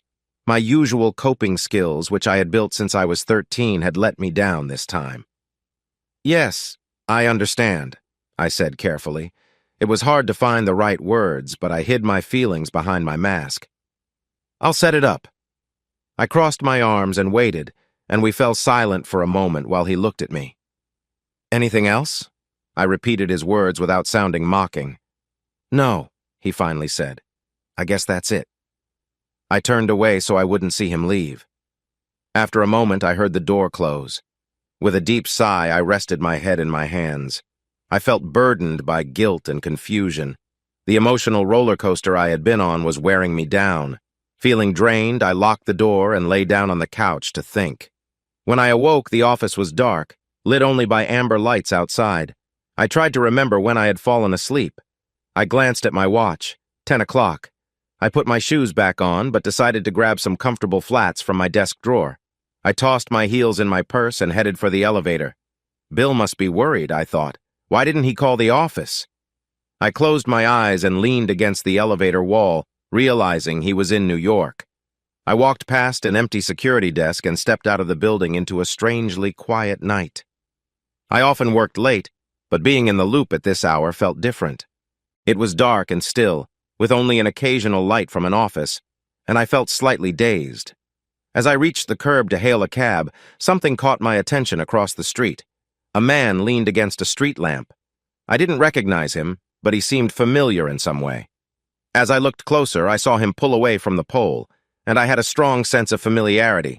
Mark Alvarez. I remembered our last meeting, noticing his short height and broad chest. I thought I saw him smile in a teasing way. I immediately stopped and stepped back a bit. Fear made it hard for me to move while he started walking towards me. No, I thought. It must be my imagination. I turned and walked casually down Adams Street, heading in the opposite direction. I'm overreacting, I kept telling myself. But when I found myself looking down an empty road, I decided to catch the train instead. An elderly woman passed by, bundled in her coat and carrying heavy groceries. She gave me a friendly smile. A wave of worry washed over me when I glanced back and saw that the man was indeed following me. Without thinking, I began to run, pushing past a surprised couple driven by fear. My heart raced, and my feet pounded against the pavement as I dashed across State Street, narrowly missing a car. My thoughts were in a jumble as I fled. The cold night air bit at my face, and I felt the distance between us shrinking. "Olivia!" he shouted. "Oh no, it's real!" I realized, and I searched for my purse, but it wasn't there. Panic hit me as I ran straight into an alley. This is it, I thought. I won't make it to the other side. "Olivia, stop!" A sudden surge of energy pushed me to run faster, but it was too late. His surprisingly strong hands grabbed my shoulders, and I felt myself lifted off the ground. I struggled to break free from the strong hands holding me. "Olivia!" a familiar voice yelled. I was set down, but still held tight. Turning around surprised me. David Dillon was there, not Mark Alvarez. He quickly smoothed my skirt, which had shifted during the struggle. "Olivia, what's wrong? I've been behind you since State." I was speechless, my heart racing with confusion. "I thought Mark was following me," I finally managed to say. Was I imagining things? David looked worried. "Stay here," he said, stepping toward Adams. "No, David," I called after him, still unsure. "It's dangerous." Before I could decide whether to go after him, I heard a noise behind me. Suddenly, a rough hand covered my mouth and the smell of alcohol hit me. I tried to scream, but the grip tightened. "You're quick," a low voice whispered in my ear. "Let go." I mumbled against the hand, trying to break free. I elbowed the man in the ribs, which made him loosen his hold for a moment, but then he shoved me to the ground. Mark Alvarez stood over me, looking threatening. I felt cold sweat on my forehead, realizing I had to escape. I scrambled to get up, but he pushed me hard against the alley wall. My head hit the bricks, and I cried out. I tried to steady myself, using the wall to rise again. When he stepped closer, I raised my fist in defense, but he caught my arm and laughed. "Feisty," he sneered, tightening his grip. My legs felt weak, but I wasn't giving up. "I'm not afraid of you," I shouted, spitting away from him. His smile vanished, replaced by a far more frightening look. He slapped me hard across the cheek, leaving me stunned. "Just be quiet," he growled, finally letting go of my arm. I held my cheek, shocked into silence. His eyes darkened as he said, "You'll regret this. Bill messed with the wrong people, and now he'll pay." I looked at him in confusion, barely understanding what he meant. "You're in trouble because of your husband," he said, stepping closer, almost invading my personal space. "He put us in a difficult position. Yeah, I think we're going to have some fun, and maybe if you behave, I'll let you go home after."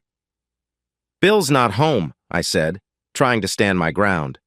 I didn't say it would be tonight, he replied, reaching out suddenly, making me flinch. A slow smile crept across his face as he brushed a strand of hair away from my forehead. I'll go to the police, I said, trying to sound brave. You think I'm some kind of fool? Those officers can't do anything to me. But Lou didn't have it so easy, I replied. His gaze locked onto mine, full of menace. He quickly grabbed my shoulders and pushed me against the wall. We're going to walk down the street now, he whispered, leaning in close. Act normal, resist, and you'll regret it. He held my arms behind me tightly and I winced. Please stop, I pleaded, tears welling in my eyes. I won't go to the police, just let me go.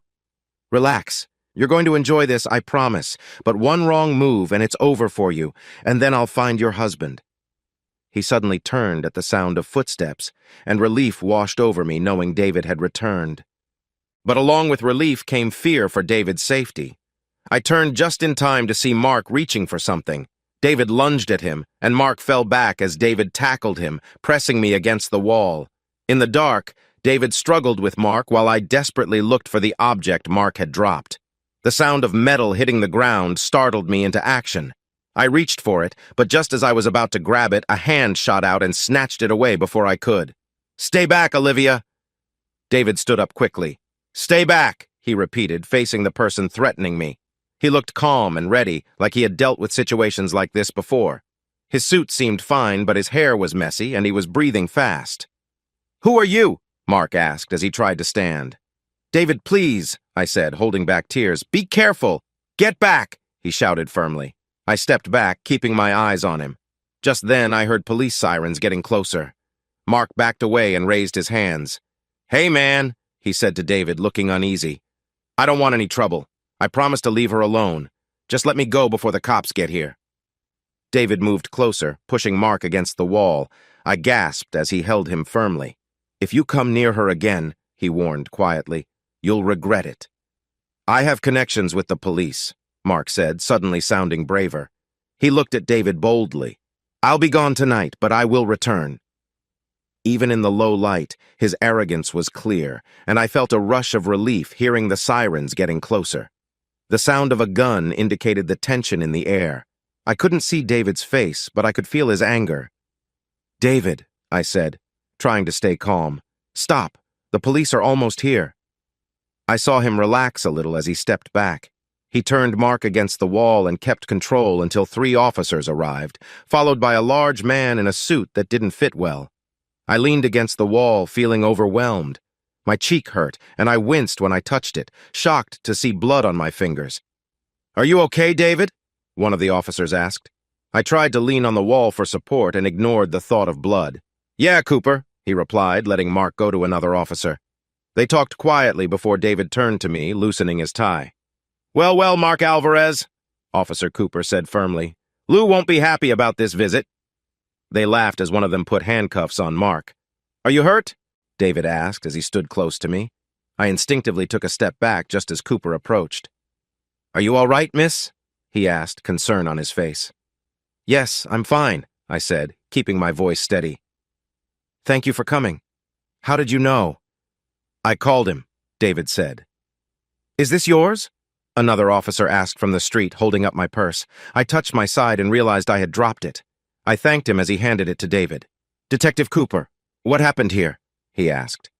I blinked back tears and struggled to explain. He chased me here from my office, I said. Coop, David said quietly. Can we discuss this later? He nodded. Here's my card. He handed it to me, and I squinted in the dark to read it. Detective Cooper, Chief of Detectives. I looked closely. Chicago Police Department, Organized Crime Division. I repeated it in my mind, trying to think why it sounded familiar. I'll need a statement to handle this situation quickly, he continued, but we can do it tomorrow if you prefer. Is it really needed? David asked. Yes, I need your account to take action. Otherwise, I can't hold him, and I'm sure you both wouldn't want that. I'll explain more tomorrow. I'm sorry I didn't catch your name, he said, turning toward me. Oh, I'm sorry, I'm Olivia. I reached out my hand. Olivia, can I give you a ride somewhere? I've got it, Cooper, David interrupted. I'm asking her. Cooper replied. Come on, Coop. You know me. Cooper shot David an unfriendly look. David's earlier words came rushing back to me, painful and clear. I did not want to leave him. However, he had made it clear he wanted space, and I didn't want to risk more hurt. I appreciate it, David, but I think I'll go with Detective Cooper. Olivia, wait, he said, grabbing my arm but letting go when I pulled back. I won't let you leave until I know you're safe at home, even if that means I ride with you in Coop's car. I'm not taking you home, Dylan, Cooper said firmly. I felt confused inside, unsure of what to do after David's mixed signals. Just hours ago, he had wanted nothing to do with me.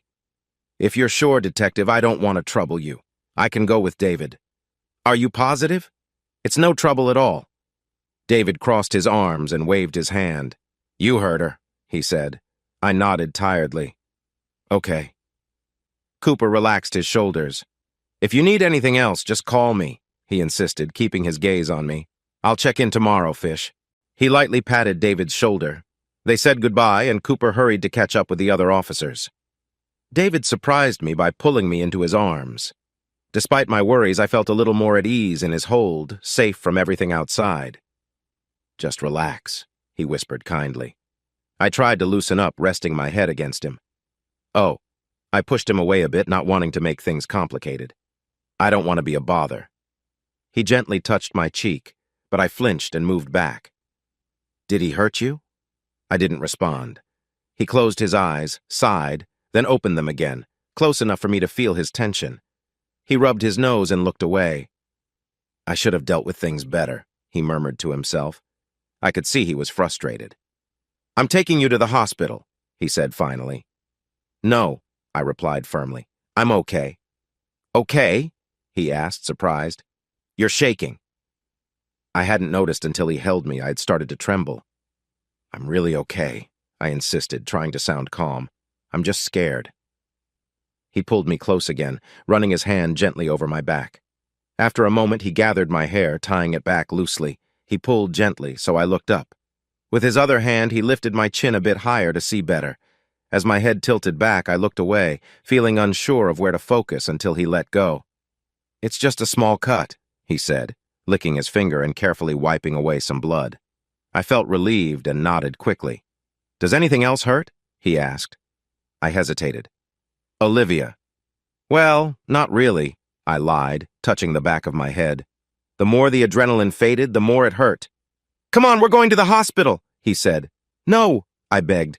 Please, I've had a rough night. I can't handle any more chaos, I said, trembling. Okay, shh, he said, rubbing my arms gently. But you might have a concussion, he said softly. I don't think so, I replied, and he smiled for the first time that night. You're pretty stubborn, aren't you? He asked, and I just glared at him. All right, no hospital, but someone needs to stay with you tonight, just in case. It's important to check on you. Who? I interrupted, a bit confused. Who? He repeated. Your husband. Oh, Bill, I said and nodded. But he's in New York. David paused and looked at me. You can come with me. I can watch you tonight. No, I said quickly. I can call Gretchen, I said, reaching for my phone. We looked at each other as I held the phone, unsure if I wanted her to answer. When I heard her voicemail, I hung up. No answer, I said. I'll try Lucy. He gently took the phone from my hands and I looked up at him. It's late. They'll be asleep. Come with me, he said. Let me take care of you tonight. Don't be silly. I don't expect you to do that. I want to help.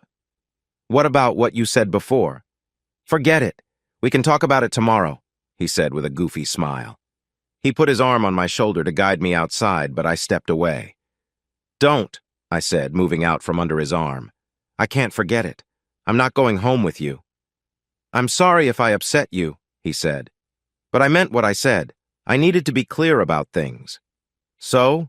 This isn't being clear. I get it. It's over. Just let me get a cab home. I'm fine.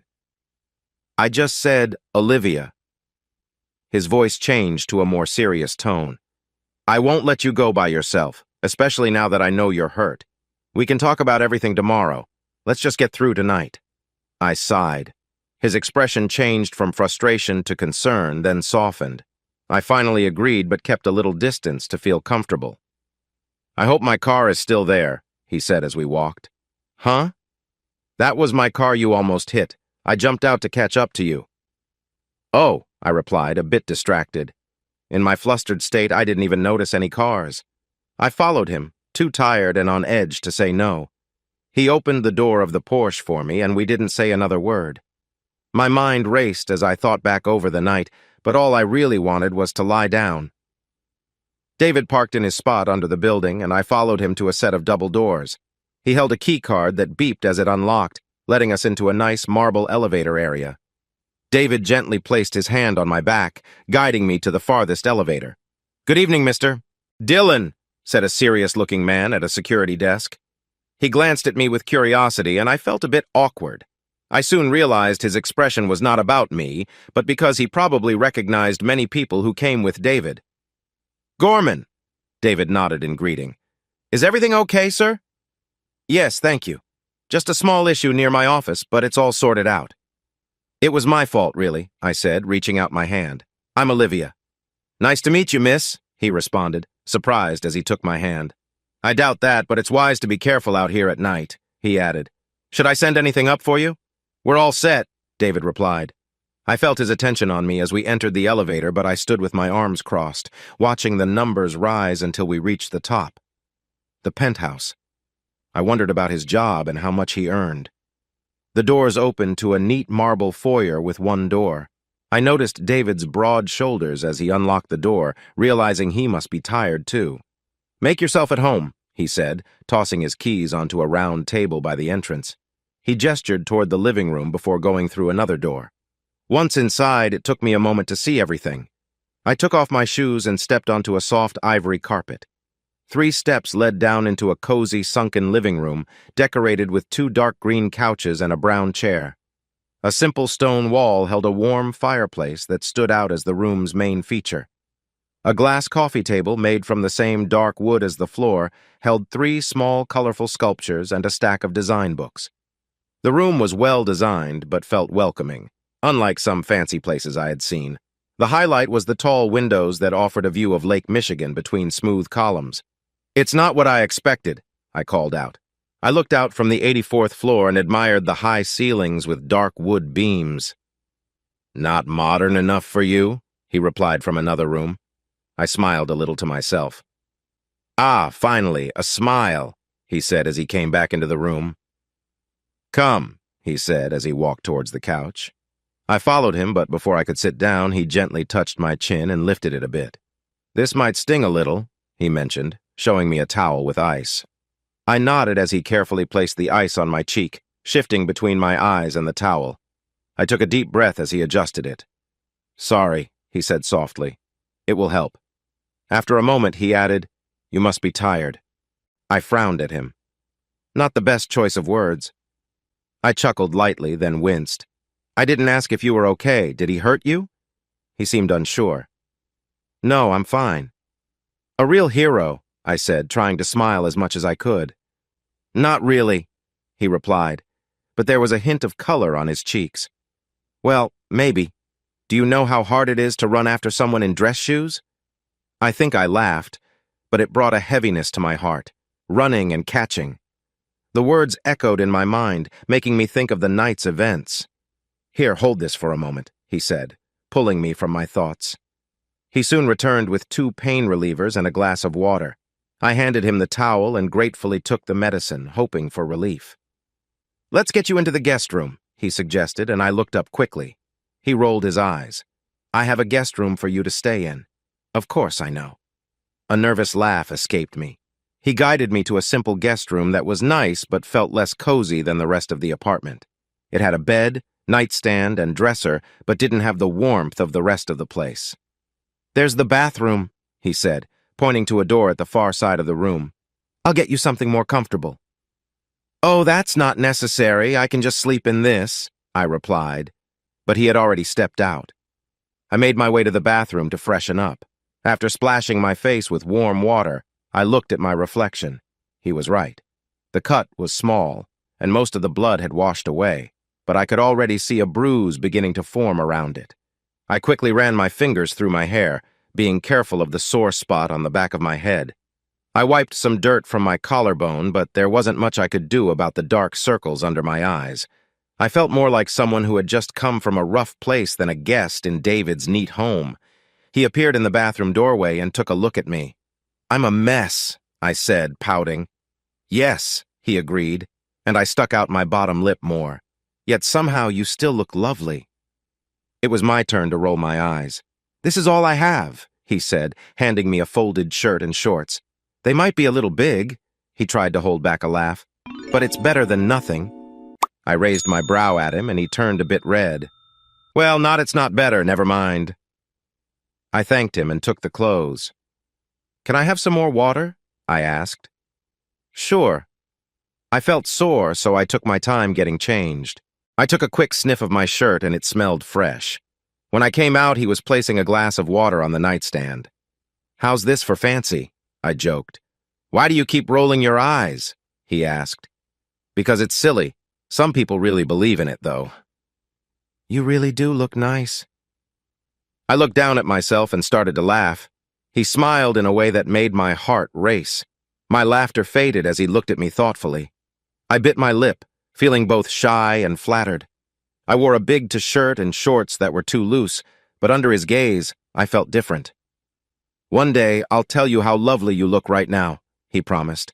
I tightened my jaw, trying to hold back my feelings. "Well," he said, clearing his throat. "You're all set. I'll check on you in a few hours. I'll have to wake you," he said with a little warning. I nodded. "That's why I'm here, right?" I shrugged. He gave me a playful grin. I climbed into bed and got under the covers. "Good night," he said, reaching for the lights. "David," I called suddenly, sitting up. "Hmm?" I swallowed hard. "Did something happen between you and Gretchen?"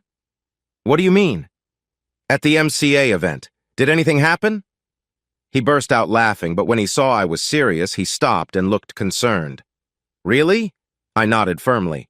He moved closer to the bed so we were face to face. My mouth opened in surprise, and I quickly closed it. "She's not really my type," he said, sounding calm. "I prefer brunettes. Brunettes with big green eyes and—" He paused as if he forgot what he was saying. He reached up and gently brushed something off my cheek. "And very long lashes," he added, showing me a tiny piece he held on his finger. I focused on my breath to stay calm. For a moment I tried to see myself through his eyes. "Besides," he said, standing back up and flicking it away, "she's not strong enough for me." He winked and walked out, turning off the lights and quietly closing the door. My heart raced as he left, feeling his touch linger on my skin. I fell back onto the soft bed. He didn't want Gretchen. His presence and words left me feeling a mix of emotions. I tried to think about the events of the night. So much had happened. I wondered if Mark's threats were serious or just talk. Would he really be out soon? How had David shown up at that moment? What might have happened if he hadn't? I curled up in bed, trying to sort through these thoughts. "Olivia," I responded softly. It was quiet for a moment as I moved, my eyes adjusting to the dark. "Hey," David whispered. "Hi," I replied softly, rubbing my eyes and trying to see in the low light. "Do you know where you are?" he asked. I thought for a second. "Yes," I said. "On the moon." I saw his shape, becoming clearer, stiffen. I chuckled quietly. "Don't worry, David, I'm fine." "Oh," he said. "All right, just checking." "Stay," I said without thinking, curling up tighter. He hesitated, then I heard him cross the room. The bed sank as he settled on the pillows, keeping some distance. I wondered if he was being careful or if things were changing between us, but it was dark, and it didn't seem to matter. "Do you usually work so late?" he asked after a while. "No, I fell asleep at the office," I said. "I can't believe I saw you." "Well, that you saw me, I guess." "You mean, almost ran you over?" "Right. Where were you going?" "I was also working late, but I was actually doing work. Your office is on my way home," he explained. "Kind of," I said, thinking about the routes I knew. "No, it is," he insisted. "Where were you headed? Don't you live the other way?" I turned toward him, even though I couldn't see much. "I don't know. At first I was going to the train, and then I just turned." I paused, thinking back to before he found me. "What?" he asked. "I was trying to get to Jackson?" "Yes, that's right," I recalled my path. I was trying to get to you. I was surprised by the thought. I hadn't realized it until now. I knew David's office was on Jackson, and I didn't feel embarrassed, even though I thought I might. It doesn't make any sense, I said softly. Why would I think you'd be there, or that you'd care after today? I tried to sort it out in my mind. A moment passed. I noticed his silence. You think I'm strange, don't you? No. I could hear him smile even through his words. I'm thinking. What about? Everything. I understood. It felt almost meant to be if I believed in that. I just can't stop thinking about what might have happened if... Don't, I interrupted. There's no point. You just said you weren't sure if I would care. Do you really think that? Of course I care. I wish I had been there, but instead I left you alone. Something like guilt slipped into his words. Stop, I said, covering my ears. I felt a strong need to keep us both safe. He wasn't going to hurt me, he just... I paused. Just wanted to scare me a little, I said, not telling the full truth. I heard him breathe faster and spoke quickly before he could respond. I can't do this right now. How do you know? I tried to remember what had happened. Cooper? An old friend. A good friend to have, I said. Indeed, he'll help us out. Do you think Mark really knows people in law enforcement? I asked. No, he was just pretending. Cooper said they're just waiting for him to violate his parole. I wanted to ask him what he meant when he mentioned being done with me, but I couldn't face the answer. So I held back. I sighed and closed my eyes again. We were quiet for a while, and I began to drift off. When I opened my eyes, the room looked gray. David was still facing me, sleeping peacefully on the bed in a white shirt and gray sweatpants. His hair was messy, and he seemed relaxed, even though his arms rested across his chest. He was so far over on the bed that he looked like he might fall.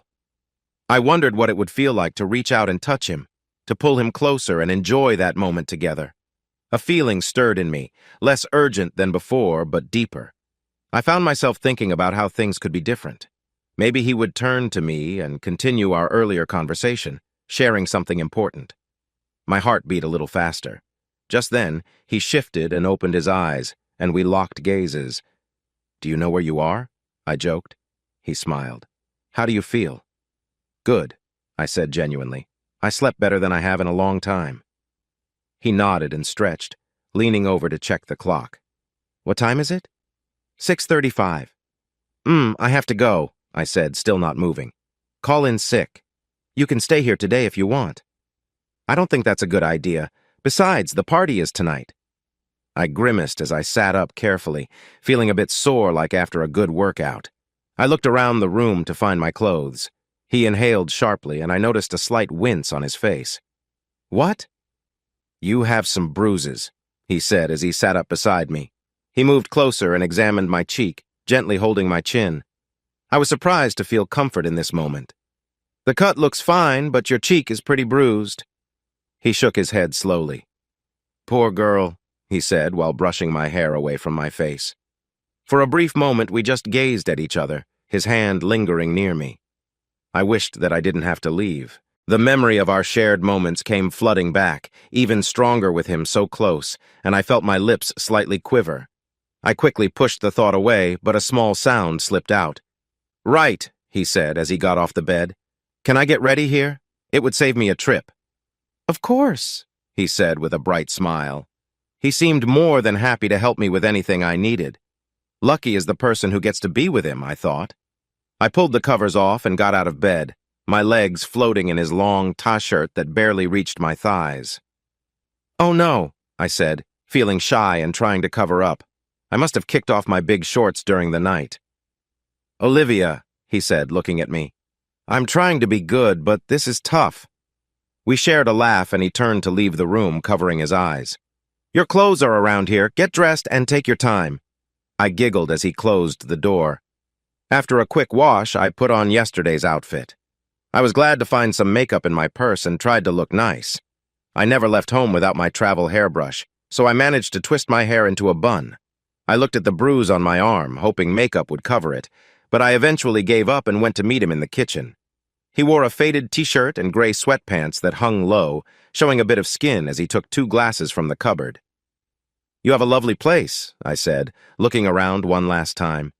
Can I get you anything to eat? Or some orange juice? He asked. No, I really need to get going, I sighed. You should eat. I'm not a great cook, but I can make something quick. I shook my head and we stared at each other. Not wanting to be rude, I gave in when I saw a bowl of fresh fruit behind him. How about a banana? He turned and picked one up, handing it to me. What else? I narrowed my eyes and smiled. Bye, I said. Not so fast. I'll take you to your office. Oh, no, David. Can you imagine how that would look if someone saw us? I'm not worried about that, Olivia. Nothing happened. I looked at him. That's easy for you to say. You have nothing at stake. It's early. No one will be around. You're pretty insistent, aren't you? I joked. He shrugged. When I want something, yes. What do you want, David? To walk you to your office. I thought about it. It would be nice to have company. It's not far. I'll go by myself, I decided. You've been great. Thank you. He shifted his weight, clearly trying to decide. You can walk me to the door, I suggested. And to the street, he said firmly, though I could tell he was holding back. I wondered if he was this nice to all his guests. As we took the elevator down, I tried to find the right words to thank him. He seems to love fruit, I thought. Maybe I'll send him a basket. The idea made me smile. When we reached the ground floor, we stepped into a bright, busy lobby. I looked around the big space before I understood where I was. You live in a hotel? I asked. The top floors are for people living here, he replied. Doesn't all this noise bother you? He chuckled softly. That's not what people usually ask when they learn I live in a hotel. But no, it doesn't. Last night we used a private entrance and elevator, so unless I come through the front, I usually don't see anyone but my neighbors and Gorman. Hold on, I said, stopping suddenly. Is this the Griffin Hotel? We're having our meet and greet here tonight. Yes, I know. Why didn't you say anything? He shrugged. Why would I? If you don't show up, I'll come up and get you. I can almost promise that wouldn't work, he replied. Next time I see you alone in my apartment, it won't be so easy, he added, looking straight ahead. I felt my cheeks warm up as I looked down at the marble floor. What was going on with him? Did he like me or not? Was he joking? Did he always joke like this? Wow, you're really red, he said, and when I looked up, he had a friendly smile. And be nice to that poor banana. I loosened my grip and cleared my throat. When we reached the front of the building, we stood facing each other in the fresh morning, me holding the banana and him with his hands in his pockets. I can get you a cab, he offered. No, I said quickly. Thank you again. You've been really kind. I noticed his hands fidget slightly in his pockets. I want to say I had a nice time, but that doesn't sound right, he confessed. I couldn't help but smile a little and nodded in agreement. It was an intense night, but given the circumstances, it turned out okay. He leaned back against the building and nodded. I'll call you, he said, looking off into the distance. I thought of protesting, but remembered we owed Cooper an update. My heart fluttered at the thought. Okay, so bye. I turned and left him standing there. I had planned to take a cab, and I was chilly, but it felt good to stretch my tired legs. As I walked through the streets, I was strangely curious about the spot where something had happened, even though it meant taking a longer route. I stood on Adams Street looking down the quiet alley. It was a bit dull as the buildings blocked the sunlight, but I could see all the way down. A strange calm washed over me, and I walked into it, the sound of my heels echoing off the walls. I stopped and looked at the spot where I had been pressed against the wall, where something had fallen. My phone buzzed in my bag, and I took it out, knowing it was David. I found his text and missed calls from Gretchen and Bill. May 18th, 2012, 8:09 a.m. Are you there yet? While I was thinking about the alley, I lost track of time. May 18th, 2012, 8:10 a.m. Almost when I stepped through to the other side, I felt relieved. The place looked less scary in the daylight. I rushed to the office, hoping to get in without anyone noticing. On my way to the 14th floor, I felt surprisingly happy. Maybe I can do this, I thought. Maybe David will change his mind and we can be friends and I can feel good with Bill. I remembered what David said yesterday. I hoped he meant it, but I also hoped he didn't. I was glad Bill was away so I could think and finally sort out my feelings. After our talk, I felt closer to David, and I didn't want to lose him as a friend. Jenny saw me and looked relieved. I wondered if she was worried about how I had snapped at her the day before. "TGIF," she said as I walked by, then asked, "Liv, what happened to your face?" "Oh," I hesitated, looking for a way to explain. "I can't really talk about it. It's about one of Bill's cases." Her eyes got wide, and I knew it would be hard to change the subject. "What do you mean?" she said, sounding surprised. "Shh," I said quietly, not wanting anyone to overhear. "Don't worry, I'm fine. I just can't talk about it." "I'll be in my office," I said, hurrying away. That wasn't my best response, I thought. In my office, I fell into my chair and checked my email. I absent-mindedly glanced at the doorway and remembered David leaving the day before. The last 12 hours had been a lot to take in, so I quickly opened the first email to distract myself.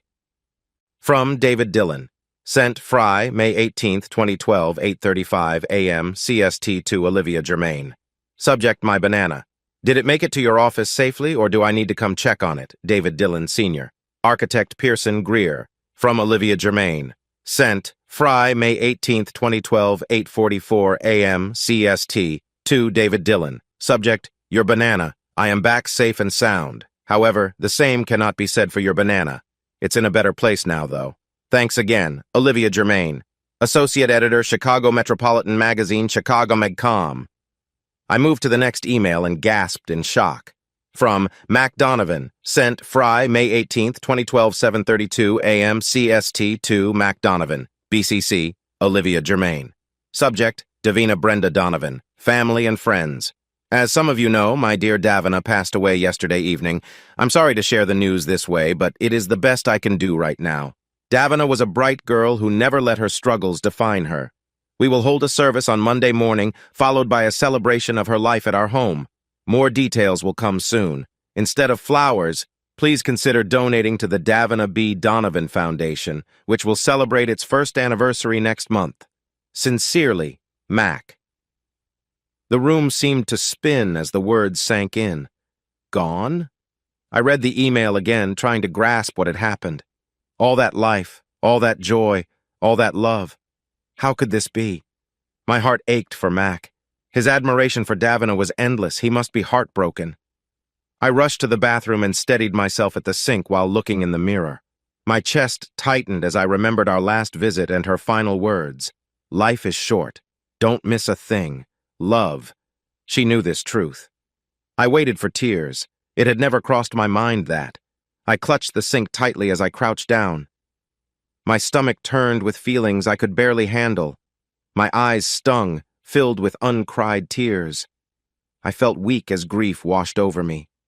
How could this happen? How could someone leave us so suddenly?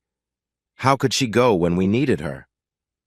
Then came 2 knocks on the bathroom door, pulling me back to the present. I took a moment to breathe and steady myself. Slowly, I stood, pressing my lips together as I left the bathroom. In my office, I took out my phone and dialed Bill. I wanted to tell him everything, to share our sadness together. Not just for Davina, but for everything I had been holding inside. What I hadn't told him suddenly felt heavier than the pain of staying quiet. When he didn't answer, I watched the screen go dark and set my phone down. For the next few hours, I moved through my day in a fog, doing just enough to look okay. I was afraid to call Mac, unsure of what I could say to comfort him. You look tired. I looked up to see Lisa in my doorway, her face full of concern. Did you have a late night? You could say that. She studied my face, her worry growing, but she stayed quiet. What's going on, Lisa? Nothing, she replied. I'm heading to the Griffin from here, so don't worry about setup. I'll handle everything. She left before I could respond, leaving me to think about her words. Jenny stopped by next, trying to find out what was wrong, but I told her I had work to do. The walls of my office felt too close, so I found a quiet spot outside, far enough to think. The bench was cool and steady beneath me, the smell of damp earth mixed with fresh air, giving me a little comfort. How had I reached this point in my life? My father would be disappointed to see me feeling lost right now. It seemed that clarity faded away whenever I was with David, leaving me confused and unsure of my path. And I never even tried to find my way back. Even now, after losing someone, I couldn't stop thinking about him. I needed strength to carry my sadness because I felt like I couldn't do it all by myself. It just didn't seem fair. Sometimes I struggled to hold back my tears because there was so much I was keeping inside. Bill might think I was distant, but that wasn't true at all. I felt fear, pain, beauty, and love, but sharing those feelings was hard for me. Davina asked me to try, but she didn't understand how scared I was of reaching out, worried that what I loved would always feel out of reach. When I came back, feeling a bit better, Jenny looked at me with concern. "Can I get you anything, Liv?" "No, Jenny, I'm fine." "Okay, David Dillon wants you to call him. I'll handle it," I said, turning away. "Thanks." On the phone, David told me that Cooper wanted to see us. I sighed heavily, hoping David wouldn't notice my uncertainty. "I can take you," he offered when I didn't answer. I nodded into the phone. I told Jenny I was leaving for the day and promised I would see everyone at the event later. When she started to protest, saying they would be fine without me, I raised my hand to quiet her. I found David waiting for me downstairs, leaning against his car. He looked more relaxed than ever, dressed in jeans and a t-shirt. I tried to forget how he usually dressed.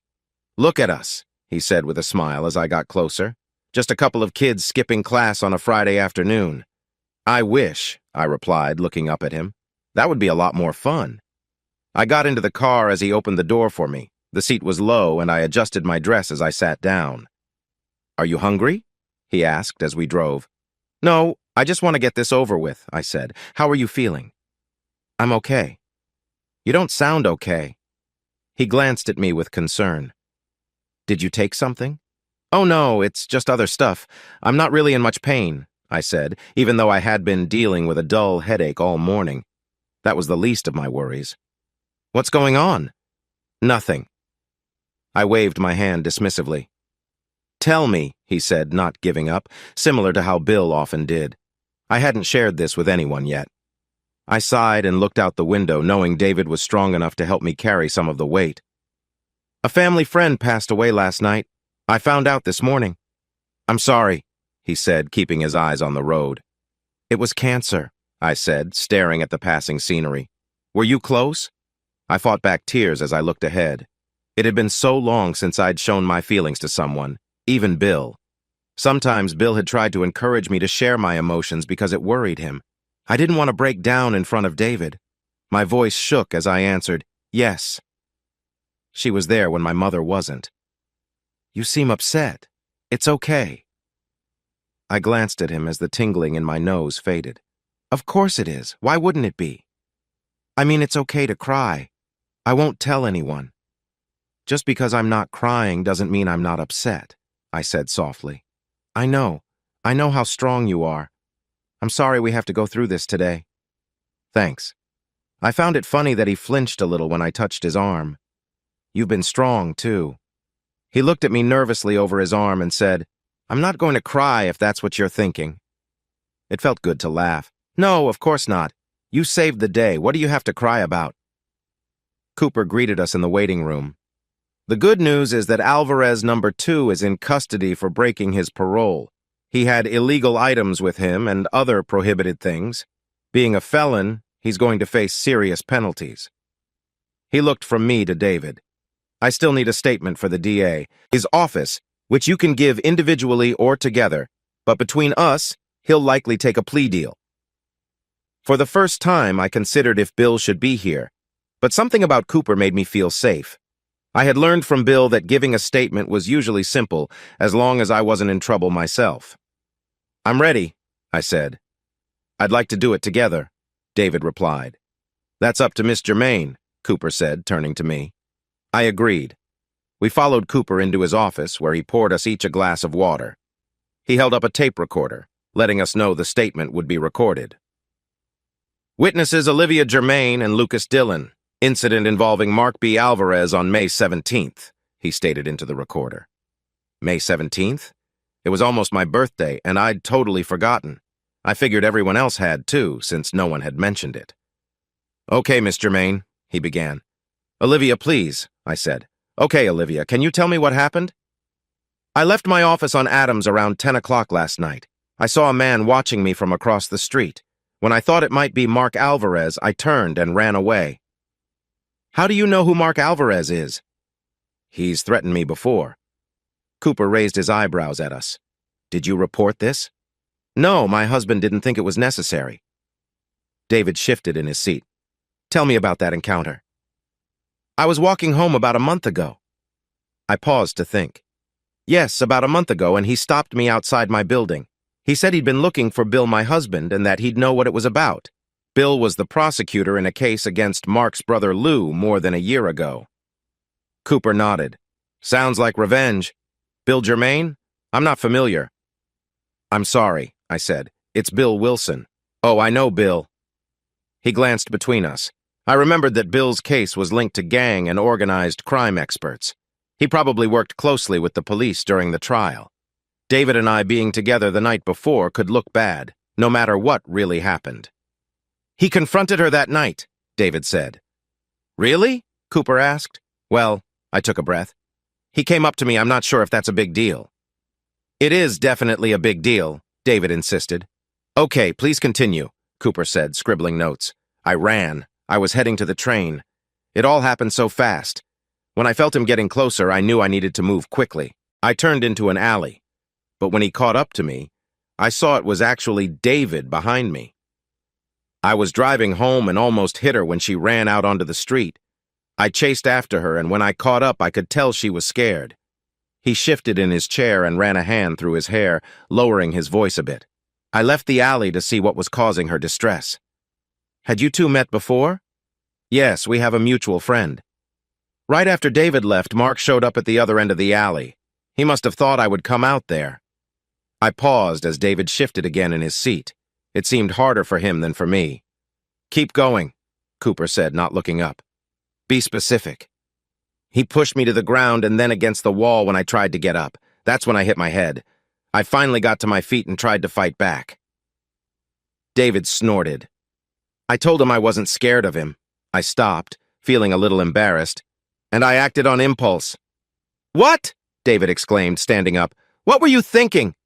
Calm down, David, Cooper said firmly. You never know how you'll react in a tough situation. He wouldn't let me go, I added. Where was he holding you? Cooper asked. When I tried to fight back, he grabbed my arm, I said, taking a long drink of water to gather my thoughts. No kidding, David said sharply. I nearly choked on my water. What did you think would happen? What's that supposed to mean? I replied, wiping my mouth. It means you're no match for him, especially in that moment. I will dismiss you if you keep this up, David, Cooper warned. Just focus, Olivia. I shot a glare at David before turning back to Cooper. That's when he hit me. He was angry because I reacted. I can't listen to this. He's a threat, Coop. Why was he even out that night? David sat down, running a hand over his face. Yes, I saw the bruise, Cooper continued, ignoring David. Then what happened? He urged. I hesitated, glancing over at David. Are you really sure you want to stay? I asked him. You seem upset. He just tightened his lips and took a deep breath. I continued, looking back at Cooper. I think he said that Bill let them down and now he would pay for it. It was Bill's fault Lou was in trouble. They're part of the same group. He talked about a group. Yes, I said. This could matter. What exactly did he say? I searched my mind, feeling the pressure. Like I mentioned, that Bill made a mistake. He affected his family. Lou was in trouble because of him. He wanted to know why Lou got 10 years and he didn't when they were in the same group and involved in the same things. Then he said something about how we could have fun. And if I was, I paused. If I was agreeable, he'd send me back to Bill later. I noticed David gripping the arms of his chair tightly. I told him Bill wasn't home. He replied, I didn't say I'd send you home tonight. A loud noise echoed in the room and I almost fell out of my chair. David jumped up, looking frustrated. What just happened? Cooper asked, standing up. I'm sorry, David said. He threw part of the chair arm in the trash and sat down again, being careful not to touch the damaged wood. I'll pay for the chair. Please continue. Cooper sat down again, muttering something as he glanced at his notes. This is frustrating. I'm sorry, Olivia. Did he say anything else about keeping you here overnight, or... Well, he told me to relax and that I would enjoy it. He said soon I'd want to, and if I didn't go along with it, I would regret it. I sighed, hoping I wouldn't have to think back on that moment. What was your position relative to him? I hesitated and thought about saying less. At that moment, he had me close to the wall. And was he keeping you there? Well, I paused and looked away. It's okay, Cooper encouraged. This is a safe space. You can say anything.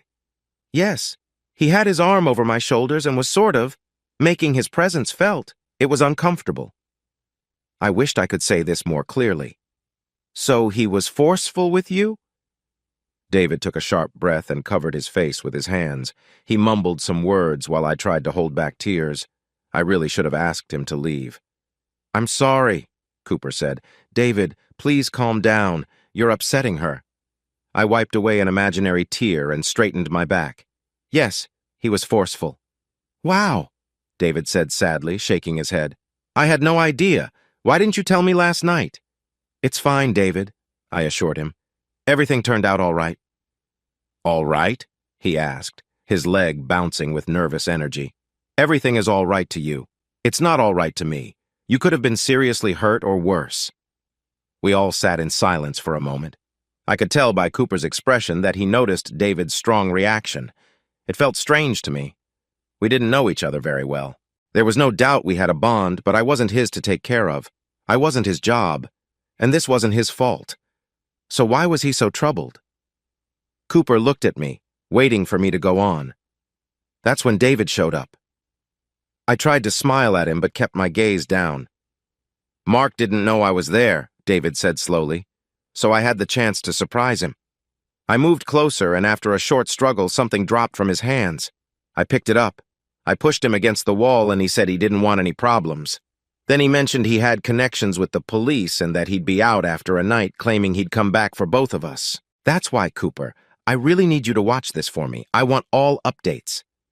Don't worry for now, Cooper said, trying to ease him. He didn't say he had friends, I added. He mentioned deals. He seemed calm about it. Very interesting, Cooper noted, writing more down. That's when you all showed up, David finished. Just in time, too, he said with a hint of frustration. David, I interrupted cheerfully. Here, have some water. I handed him a glass.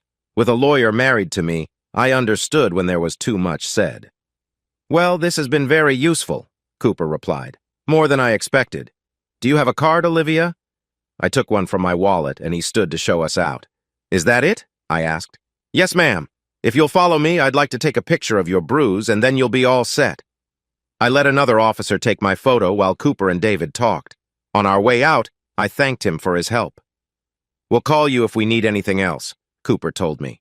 As I said, I don't think this will go to trial, and if it does, it won't be for a while. But I'll keep you updated.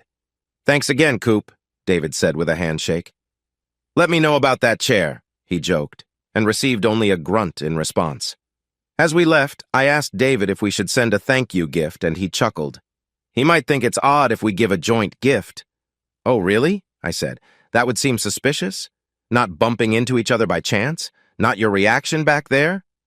He asked me, when you were getting your photo taken, if it was true how we ran into each other. He warned me that if you and I were keeping something secret, the statement might not be accepted. I was shocked. But it is true. I know, I told him. He just has his doubts. He was quiet as he opened the door for me and got into the driver's seat. I looked at him over the roof of the car. Why are you so upset? Not worry, Olivia. I am upset, and for many reasons. For one, it frustrates me that your husband isn't— Wait, I pulled back my hand. It's okay. I don't need to know. Let's keep Bill out of this. It's a bit late for that. It seems this is actually his part to handle. What does he think about it? I opened my mouth briefly, but then closed it tightly. Olivia, he asked. I sat down and closed the door behind me. He got in a moment later, but didn't start the car. Does he know? I shook my head. He's been in meetings all day. He pressed his lips together and said softly, You need to talk to him. What should I say? I mumbled, pulling on my earlobe. He started the car and backed out of the space. Tell him the truth. I jumped when my phone rang and looked from it to David and back again. Go ahead, he said without looking at me. Answer it. Hi, Bill. Hey, this case is turning out to be more serious than I thought. I've done some interviews, but I may need to come back next week. I began. I had another situation last night. Situation? I chose to keep it brief. I left work late and Mark Alvarez was waiting for me outside. "Oh no," he replied. He followed me down Adams and into an alley. I ran into a friend of Andrew's and together we managed to hold him until the police came. "Really? So they have Mark Alvarez now? I knew he would get into trouble again. He didn't even last 3 months." I nodded, even though he couldn't see me. "Yes, I just left the police station after talking to Detective Cooper." "Cooper, yeah, I know him. Olivia, you really shouldn't talk to the police without me." "But nothing serious happened," I said. "I just gave a statement." "Are you okay?" "Yeah, a little shaken up, but—" I paused and glanced at David. "I'm fine." "Good, I'm glad. I don't know why he's bringing you into this. I'm sorry I can't come home right now. Can you have one of the girls stay over tonight? I think I can be back by tomorrow afternoon. Or do you want to come here?" "No, he's being held, and I have a party tonight that I can't miss. Gretchen and Lucy are coming, so maybe I'll go home with one of them," I replied. "I'm going to talk to Cooper and make sure this is handled. Promise to take it easy. Aren't you still not feeling well from your trip?" "No." "Okay, I need to go if I want to eat something today." "You haven't eaten yet? It's almost 4 there." "I've been really busy." My heart raced and I rubbed my temples. "Liv?" "There's something else," I said, lowering my voice. I took a deep breath. "Bill, Davina passed away last night." Silence on the line showed his shock. I stared hard out the window, waiting. "Liv, I'm so sorry." "It's awful. Poor Mac." "Yes, it is. Did you know it was that serious?" "I knew, but I didn't really know." He sighed. "I am so sorry. Should I come home tonight?" I clenched my jaw as I kept watching the cars go by. I'd been strong for years, keeping my feelings inside and managing each day. Couldn't I make it through one more night without breaking down? Because that was what I wanted to do, to let someone else take charge for a while. "No," I finally sighed. "I'll be okay until tomorrow." "When's the service?" "Monday." "Okay, I'll see if I can take a few hours off. I don't mind going alone if you can't." "Of course I want to be there. We can talk about it later." He sighed heavily into the phone. "Stay in tonight. Ask one of the girls to come over." "I can't." I shook my head. "Go get lunch or dinner, whatever." "I'm sorry you've had a hard week, but maybe this time things will work out with Mark. Then it'll be over." "Let's hope so," I said, glancing at David. "Call me later, okay?" I hung up and sat quietly, waiting for David to say something, but he didn't. I thought about Bill's words. Hard week. It was a hard week, draining both physically and emotionally, but hard wasn't the right word. It felt, something I couldn't quite name. We pulled into my complex and he turned off the car. "He's not coming back. He'll be back tomorrow." I sighed. He has so much to deal with. He was relieved to hear Mark is in custody. It sounds like he won't be free for a while. I noticed David's jaw tense as he tightened his grip on the steering wheel. "What about after the event? Will you be okay tonight?" he asked. "Yep. Will you?" He smirked at me. "No, really. Will you be?" "I'm concerned. Do you have someone who can stay with you?" I asked. He looked away. "Wait, do you?" I asked when he didn't answer. "I'm having dinner with someone," he said, staring out the windshield. "And I might bring her to the party." I forced a smile and swallowed. "That's nice," I said slowly. My surroundings became clearer as I tried to find the right words. "Are you sure you've thought this through? She might not enjoy the party's theme, though it is convenient that you're right upstairs." He gave me a disapproving look. "Also," I added, "don't forget to clean my guest room." I put my hand on my forehead dramatically. "What am I thinking? You won't be needing it." His chest rose and fell with a deep sigh. His expression reminded me of how Gretchen's brother looked when we annoyed him as kids. "I'm serious, Olivia. What about tonight? Can you stay with Gretchen or someone else?" "I'll be fine," I said, crossing my arms over my seatbelt. Does he really believe that fine answer? "What?" "You're always saying everything is fine, even if it's not. It's fine that you had a rough night. It's fine that someone you cared about has passed away. Does anyone really check if you are okay?" "What?" I exclaimed, shocked. "Are you saying Bill doesn't care about me?" "No, I'm not saying that. I just don't think he or your friends know you as well as they think they do." And what, you do? I've only known you for a month, I shot back. I didn't need long to understand you better than them, he responded. And it's been 2 months. I realized everything I needed to at the theater. It was the first time we had brought it up and the air between us felt heavy. You're hard to understand if you don't pay attention, but I do, Olivia. I may not know everything yet, but I understand you. I was surprised. Really? I replied. Does that actually work for you? That's fine, he said, leaning back, calm. If you want a relationship with someone who doesn't see what you need, that's your choice. What can I do about it? I felt my frustration build as he shrugged. No one had ever talked to me like that, especially about Bill, who everyone knew thought highly of me. Satisfactory, I yelled back. Bill thinks highly of me. I struggled to defend him. I don't know what you're trying to say, but he's a wonderful husband who treats me well. He leaned in closer, looking straight at me. How does he treat you? He asked, his voice dropping to almost a whisper. You don't know what I would do for you. I shifted in my seat, feeling uneasy. Thoughts of the theater rushed back to me, along with how his presence had made me feel. Was he really so sure of himself? Could he understand me so well? No, he just understands people deeply. I stammered, trying to find the right words. The way he looked at me was intense, and I struggled with my seatbelt. Let me help, he said gently, reaching out. I felt mixed emotions and wanted to pull away from the moment. After taking a deep breath, I leaned into the car. Maybe you were right yesterday. Maybe having any kind of relationship is impossible, I said quietly. He looked at me with a blank face.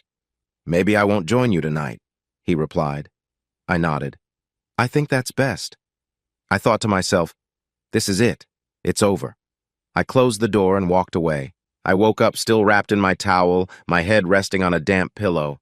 For once, I was thankful for Lisa's help because it had let me catch up on some sleep. The clock on the nightstand showed that I needed to get up right away if I was going to be on time. 5 more minutes, I thought, closing my eyes. I remembered the afternoon. It was a fitting end to a rough relationship. His accusations kept running in my mind, making me feel more frustrated. How could he do this? He was willing to risk our marriage, and for what? It hurt to think if he had treated other women like this. And where were they now? I couldn't escape the image of David having dinner with someone else, using that familiar smile. My stomach felt uneasy about the upcoming event. I really hoped it would go well since it was my idea. I wished Bill could have made it, but I convinced myself that he wouldn't have liked it. My phone buzzed with several texts from Gretchen and Lucy confirming our plans for the evening. At least I would have their support. What happened? Ava said as she opened the door to their apartment. Her eyes sparkled with curiosity as she noticed the mark on my face. I tried to give her a quick answer. Then what? She asked, clearly interested. I'll let Gretchen know I'm here, I finally said, eager to change the subject. I followed the sound of her blow-dryer to find her bent over, blonde hair everywhere. Gretch! I called out as I stood in the doorway. She looked up, startled. Hey! She shouted over the noise, raising her hand. 5 minutes? I sat on her bed, looking around the familiar space. It was surprisingly simple for Gretchen, with just a bed, a dresser, and a hamper in the corner. I picked up a magazine from the bedside table and skimmed through the first few pages. Shoes! Gretchen suddenly exclaimed, pointing at my feet. Brian Atwood! A little treat for myself after all the stress, I replied. Do not tell Bill. She turned briefly, and without her usual accessories, she looked smaller than I remembered, yet fit, as if she'd been working out. I watched her wrap herself in her robe and tried to see her differently, but my unease stayed. Did David think she was attractive? As she went to her vanity, she paused. What is that? She asked, looking curiously at my face. I frowned, realizing I hadn't covered it well. I thought about getting better concealer. She waited for my answer. Mark Alvarez again, the guy from Bill's case. The one who confronted you last month? Are you okay? What happened? Can I explain when Lucy gets here? It's a long story. No? I'm fine, really, all good.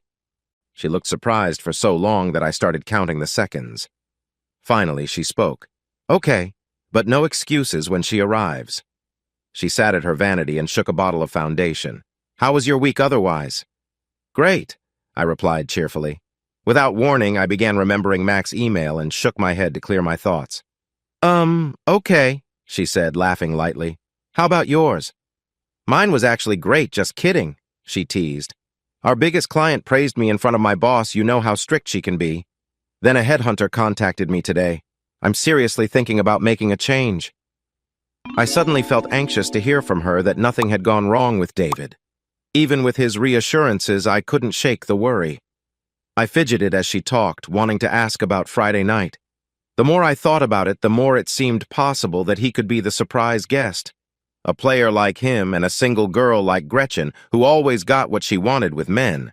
They moved in the same social group, so it made sense. How was fishing? She asked, making a funny face. Fishing? I replied. It felt like ages until I remembered it was the same night as the gala. It was the usual. Lucy said you had a fun night.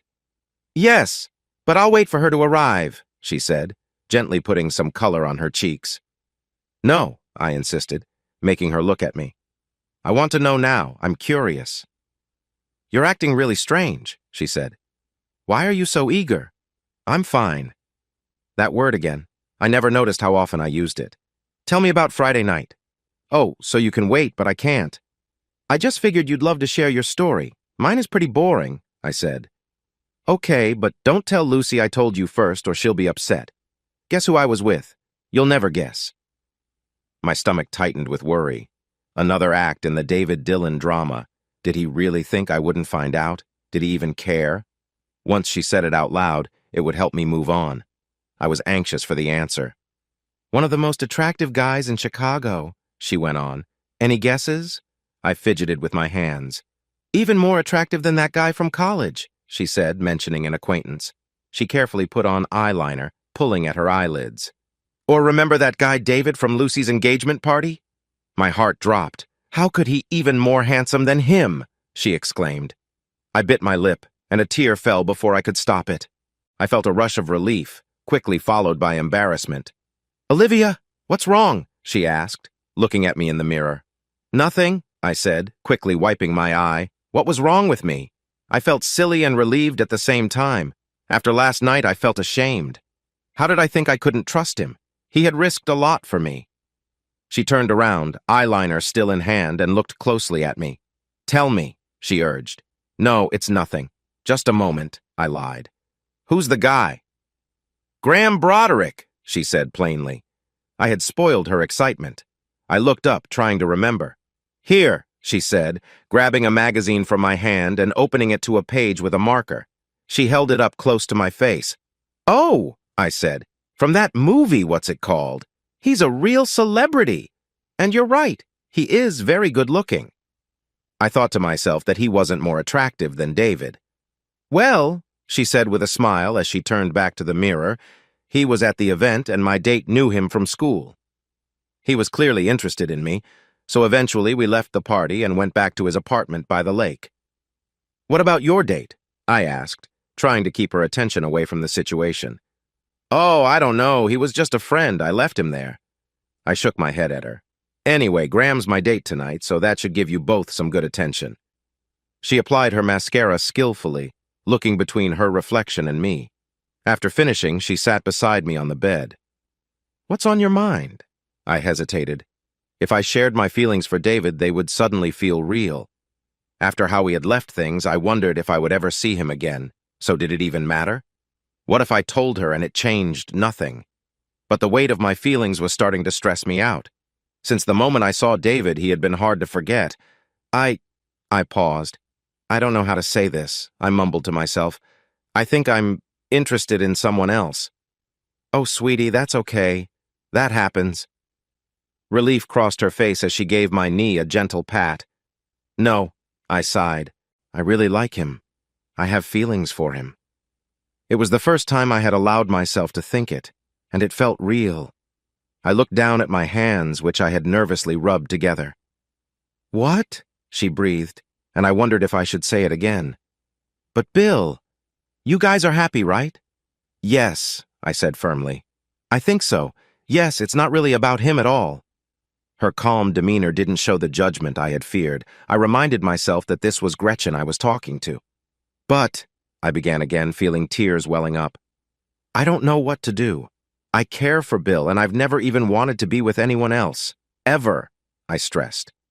Gretchen nodded thoughtfully as she took it all in. And you think you have strong feelings for this guy? Why? I feel. I paused, looking for the right words. Connected to him somehow. I think he feels it too, but it gets stronger whenever I'm around him, and it's hard to control. I can't stop thinking about it. I let my thoughts trail off. Her eyes widened in surprise. Wow, Liv, you haven't even mentioned another guy since you met Bill. It just sort of happened, and I feel so, I thought hard. So guilty, I finally said. Oh, Liv. She took my arm gently. I can't tell you what to do, she said, recognizing my desperate look. But, she continued, searching for the right words, Bill has always been. She paused thoughtfully, watching me. Safe. You fell in love slowly and without any problems.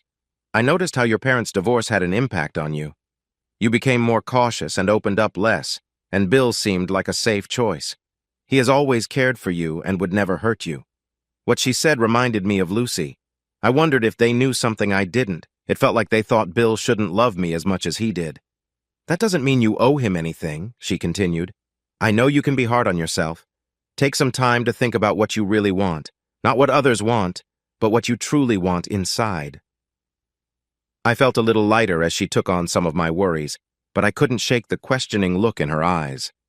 After a moment, I finally spoke. I can't tell you who it is.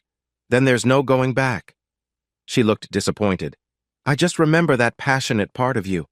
It was tough to see it fade away during the divorce. My parents fought a lot before they separated, but I didn't think it would go that far. I thought they loved each other. It was for the best. They were unhappy, and that made you unhappy too. Seeing you almost in tears right now surprises me. It has been a long time since I've seen this side of you. Hearing her say that made my heart ache. I know. I'm sorry. I don't like crying in front of people. In front of people? Liv, it's just me. This is a safe space.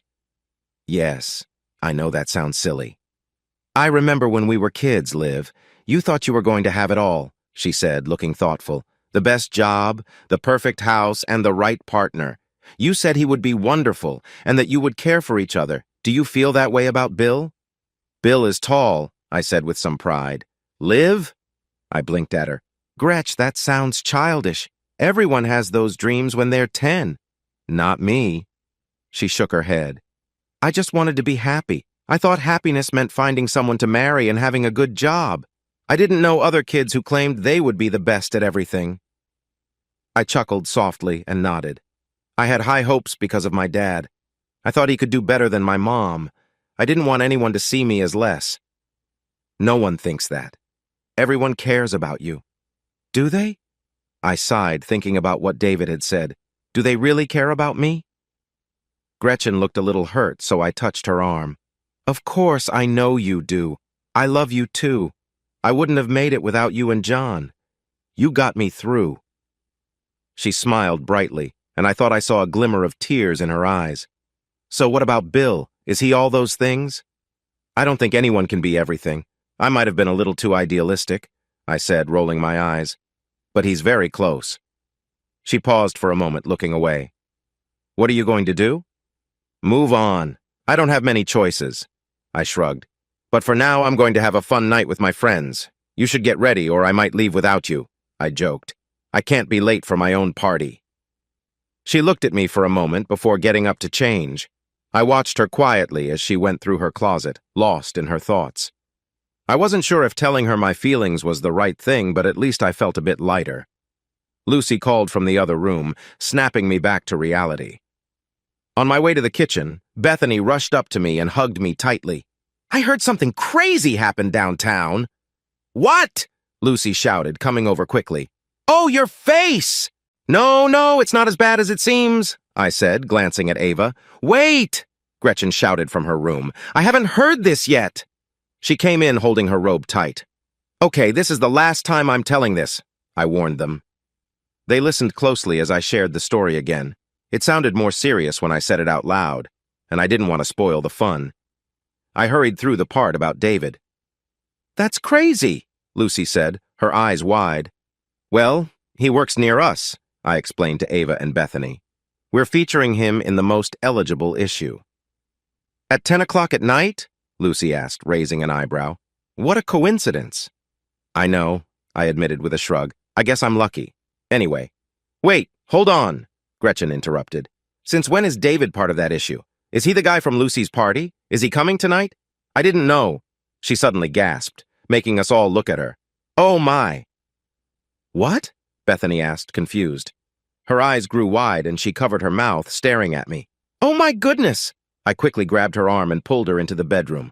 Sorry, give us a minute, I said, shutting the door behind us. David Dillon? She whispered. He's the one you like? I froze, unsure how to reply. Oh, Olivia. No. Forget what I said earlier. He might not be good for you. How do you know? I shot back, though she didn't surprise me. I just know, Livs. I've seen guys like him before. They can make you feel special. They're good-looking and charming, but trust me, someone like that can be trouble. There's a reason he might be single, I said. Sounds familiar, I said, trying to hurt her with my words because I didn't like what I was hearing. Well, she replied, looking unfazed, I've learned from my experience. I swallowed hard, feeling embarrassed. Look, I said, let's talk about this later. I don't want anyone else to find out. I gestured toward the kitchen. Is that story true? She asked seriously. Or were you really with him that night? It actually is true, strange as it sounds. I was at work late, and we happened to see each other. I chose not to share yet that I had spent the night at his place. When you asked me to help you out, I met him for a drink to explain that we couldn't be together. It takes a drink to explain that? Olivia? Lucy called from another room. Okay, let's go before they start wondering, I said, pulling her along. We're not finished with this talk, she warned.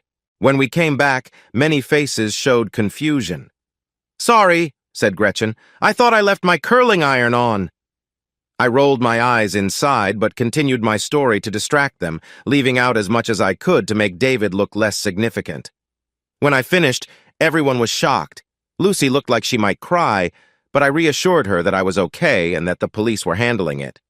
If that happens again, call me right away. David is a hero, she said, full of admiration. No, I replied, trying to make it sound less important. Anyone would have done the same. She shook her head. He's special. I always thought he was very polite. He's just a good guy, she said thoughtfully. I glanced at Gretchen for support. Okay, I'm almost ready. Liv, could you make me a drink? She asked. I silently thanked her. Are you sure you're ready for tonight? Lucy asked quietly. I nodded eagerly. Even though I still felt heavy from the morning's news, I knew better than to share. Lucy would send me home if she knew. I need to enjoy myself, I said. Plus, I was the one who suggested this. Thanks for inviting us, Liv. My friends are really jealous. Will there be dancing? Ava asked. Absolutely, I nodded. Dancing might be just what I need. Lucy bit her lip, looking worried. I haven't danced since we went to Mexico for spring break. Oh, this will be nothing like Mexico, Ava said. It's at the Griffin, right, Liv? I've been to the club upstairs. It's really nice. It is, Bethany agreed. Good, because I have bad memories from Tijuana. I laughed as I squeezed lemon into the drinks. While handing one to Gretchen, I admired my outfit. It fit nicely, and my shoes made my legs look longer. I decided I needed more cover-up for the bruise on my arm. My lips were shiny and clear, and I had my hair mostly pinned up, with a few pieces framing my face. I thought that for someone feeling a bit tangled inside, I could look like a happy person. Maybe I would have to pretend for a while. Just then, Gretchen stepped out in silver skinny jeans, a loose white top, and red shoes. Let's do this, she said after taking a long sip of her drink. There was nothing like the feeling of the music vibrating within you, moving through your entire body. The steady beat pulsed in my chest and mingled with the warmth of the drinks I had consumed. The dark dance floor lit up with flashes of red, green, and blue, while a bright light flickered over glistening skin. Gretchen danced happily with Graham Broderick, her eyes closed in joy. A group of young women gathered nearby, excited to dance with the movie star. I'd had quite a few drinks, but I didn't mind. After my week, it felt like just what I needed. I'd spent time at the event, talking to the right people and greeting guests, and now the party was alive. I missed David, but the drinks took the edge off my sadness. They made everything easier to handle. I tried to push away thoughts of Davina and focused on the music to clear my head. Suddenly, someone bumped into me, and my drink slipped from my hand and shattered on the floor. "Seriously?" I called after them. "I'll be back," I said to no one in particular. I made my way off the dance floor, found someone to help clean up, and had a new drink in my hand within minutes. With my drink in hand, I wandered around the party, stopping occasionally to chat with guests. I checked in on Serena, who was at the front, before heading back. Beeman waved me over. "I must say I'm pleased with what you've done here, Liv. Not too flashy, but a great guest list. How did you manage to get Graham Broderick? There are even photographers outside," he said happily. "Oh, he's a mutual friend," I said, waving my hand casually. He nodded with a smile. "Very nice. Keep it up." "Thanks," I replied as he walked away. I stepped out onto the back balcony. I was talking to a bachelorette when I felt a tap on my shoulder. "Brian Ayres," I said, greeting him with a warm hug. "I'm so glad you could come." "Hello, Olivia. Thanks for the invitation. Sorry I wasn't here earlier." He looked at me closely. "No problem at all. You missed my speech, though," I told him. "And for that, I will be sorry. Can I get you both a drink?" he offered. "Sure," the bachelorette chimed in. "He's cute," she whispered as he walked away. "He must be in the magazine, too. Is he single?" "Yes," I smiled. "He's straight and available." "Oh, great," she giggled, twirling a strand of her hair. "Because one time I was really into a guy all night and I thought we had a connection until someone finally told me." Her expression changed as I sensed someone nearby. "Hi," she said, a little flustered. "Hello, everyone." I glanced at David from the side. He looked sure of himself, and he had a nice scent. I bit my lip to keep from staring. "Are you here alone, too?" the girl asked. I peeked around him to see if he was with someone. He cleared his throat. "Can we have a moment?" "Oh, I'm just waiting for a drink," she said. "I'll make sure you get it. Is that okay?" I crossed my arms and tapped my finger against my arm after she stepped away. "I'm surprised to see you." "Are you?" he asked, taking a sip. I looked away. "Yes, you said you wouldn't come." I said maybe. I paused. "I didn't think I'd see you again, at least not so soon. Where is your date?" "Why not?" "Because we had a disagreement?" I glanced back at him. A disagreement? It felt like a final moment to me. "Not for me." "Well, it was for me," I said softly, looking around. His stance changed. "Brian Ayres," he said, offering his hand and giving a friendly pat on my shoulder. "Great to see you, fellow bachelor. Here you go, Olivia," Brian said, handing me a glass while balancing two others. David looked between us, and his expression changed. Brian brushed his hair back and surveyed the room. "Where'd she go?" "She's over there by the ice sculpture," I pointed out. We all turned to see her waving. Brian raised his drink to her, and she quickly came over. "So, what did I miss?" he asked us both. "Not much. I just got here," David said. "Not too much, just some dancing and small burgers." "I could go for some food right now," David said, rubbing his stomach. "Didn't you just come from dinner?" I asked. He shrugged. "I'm still hungry." "Well, what do you have there?" Brian joked, taking David's drink. "Iced tea?" David laughed as Brian sniffed the drink and made a face. "Whiskey. That's pretty strong." He shook his head and handed it back. "I prefer gin and tonic," Brian said, placing a hand on my shoulder. I tensed a little as his fingers touched my neck. David's expression shifted, and it was starting to make me uneasy. "And what about that picture, Miss Bacall? When can I have it? You'd look perfect in my gallery." "Oh," I said, blushing and looking down at my drink. "I don't think so." "Don't be shy, Olivia. You have beautiful eyes. They're really special. The camera would love them. Right, David?" "They are." In those two words, his tone said a lot. He swirled his drink slowly. He wore a dark gray sweater over a lighter gray shirt, and his tie was loose as he kept looking at me. He did not try to hide how annoyed he was with Brian's actions. This made my heart race. The way he looked at me felt strong, as if he couldn't hold back what might happen next. "We had a meeting, David. It was like a scene from a movie. This woman was walking her dog and got tangled in the leash. It took off after a little dog, and Olivia here ended up on the ground. Luckily, I was walking by and helped her up. How lovely. His tone was flat, just like that. How lovely. It wasn't my dog, I began to say, but he interrupted. What a party! The woman took her drink and talked about something I wasn't paying attention to. David was looking at me in that serious way, and I suddenly remembered a moment how close he had been to me near my skirt. He raised an eyebrow at me with a playful look on his face. What do you think, David? Brian asked. How about taking this nice young lady to see the view of the water? I don't think she's ever been up this high before. She laughed. Yes. Go ahead, you two, Brian said happily. Brian winked, and I saw David give a quick look before he offered his arm to the woman, smiling warmly. I don't know what's going on with him, Brian said after they left, but he needs something more in his life, and hanging out with us isn't going to help. How long have you known him? I asked, frowning a little. Years. A good guy. One of the few I get along with in Chicago. The rest are fake. May I call you Liv? It feels right. Sure. Enough about David, though. Should I be worried about the mark on your face? I admit you did a good job covering it up. Do you need my help with anything? I laughed. No, it's all sorted out. I'd rather not talk about it, though. All right, I trust you. So I know you have the scoop on the ladies here. Fill me in. That one isn't really my type, not very bright. Seems much better for Dylan. I bit my cheek at his comment. Who would you suggest? I need someone like you, smart and pretty, but also a bit daring. Come on, I know you're a little wild, he said as I started to protest. Look at you in your leather dress. I couldn't stop myself from laughing before I went through the guest list. And you know, my best friend is here. She's a real catch, but she came with someone. I looked around the room and pointed her out to him. David, standing on the other balcony with his back to us, caught my eye. And you say she's smart? She is, but she might try to trick you, I said absent-mindedly.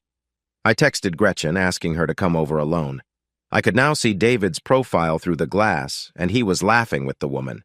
To my surprise, they seemed to be having a good time. Well, I thought, looking back at Brian, a real matchmaker. Hey there, Gretch, this is my friend Brian. He's one of our bachelors. Oh yes, I know him, she said with a bright smile. Liv already told me all about the best people here. Brian chuckled. You know, I just had her do the same for me. He did, I agreed. I'm a great friend, don't forget that. And why aren't you part of the event, Gretchen? I was a few years ago. Funny, I think I would remember that. While they chatted, I looked for David again, but neither he nor the woman was around. I felt uneasy in my shoes and stood up a little to see better. I'll be back, I told them. Listen, I need him single until June, so don't get any ideas, G. I went back into the ballroom searching for Lucy, but hoping to see David to calm my worries. I paused when I spotted him handing a drink to her, his hand lightly on her back. Is that his type? A redhead? Confident and a bit too forward?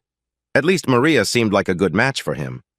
I regretted picking her as one of Chicago's most date-worthy singles. How could I argue with my own choices? I finished my drink and placed the glass on the nearest table. I turned to leave when I saw two guys arguing in a corner, almost tipping over a table. Hey! I shouted, rushing over to them. Stop! What are you doing? No worries, we're just having fun, replied a young, sturdy blonde. Who are you here with? We used to work in the restaurant downstairs, so we just came in. Come on, the other one said, laughing. What's your name? You're cute. You guys shouldn't be here. I need you to leave, I said. They were getting a bit rowdy, and I thought they might be better off somewhere else. Wait a second, the blonde said, stepping in front of me. Let's get a drink. I'll buy. No, I said, not wanting to mention that the drinks were free. Come on, he urged. What's your name? I looked around for security. He stared at me, waiting expectantly. Liv, I said, trying to stay focused. What did you say? The friend asked. Liz, replied the blonde. Liz, where's your drink? He asked, his speech a bit unclear. Didn't he say he would buy you one? I'm good, I shouted. But really, you both need to go. Lighten up. You need a drink. Let's have some fun, the friend said, putting his arm over my shoulder.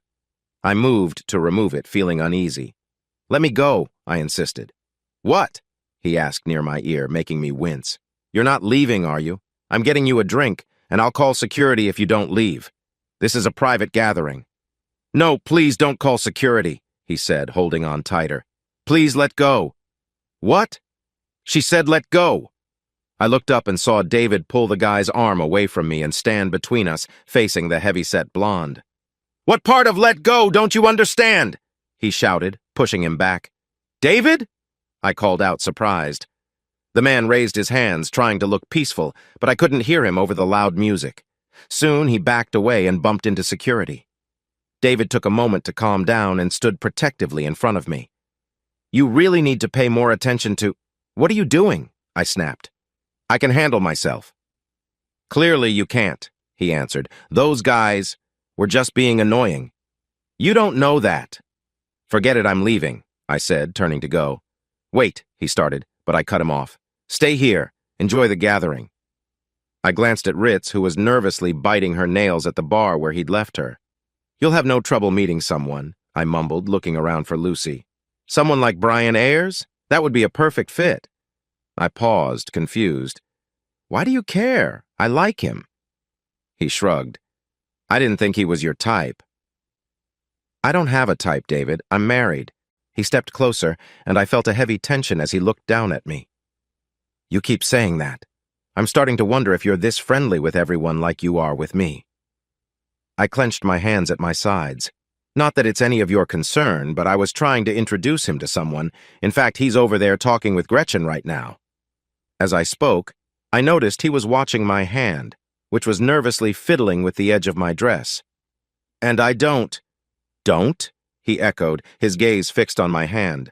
I lowered my voice and said, "Talk to them. Talk to anyone the way I talk to you." He blinked, moving his focus from my hand to my eyes.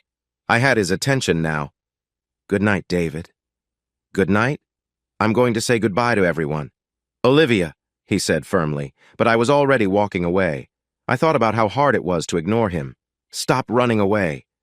I turned to find him just behind me. "Leave me alone, David," I whispered as calmly as I could. "No," he said, gently holding my wrist. "Don't touch me," I said, pulling away. His presence felt too much, and I didn't know how to take back control. I looked around the room for a way out and quickly headed for the elevator, pressing the button impatiently. Where are you going?" David asked from behind. "Home. Just go back to the party, David." When he didn't move, I rushed to the service stairwell. I pushed through the door, startled when it hit the wall.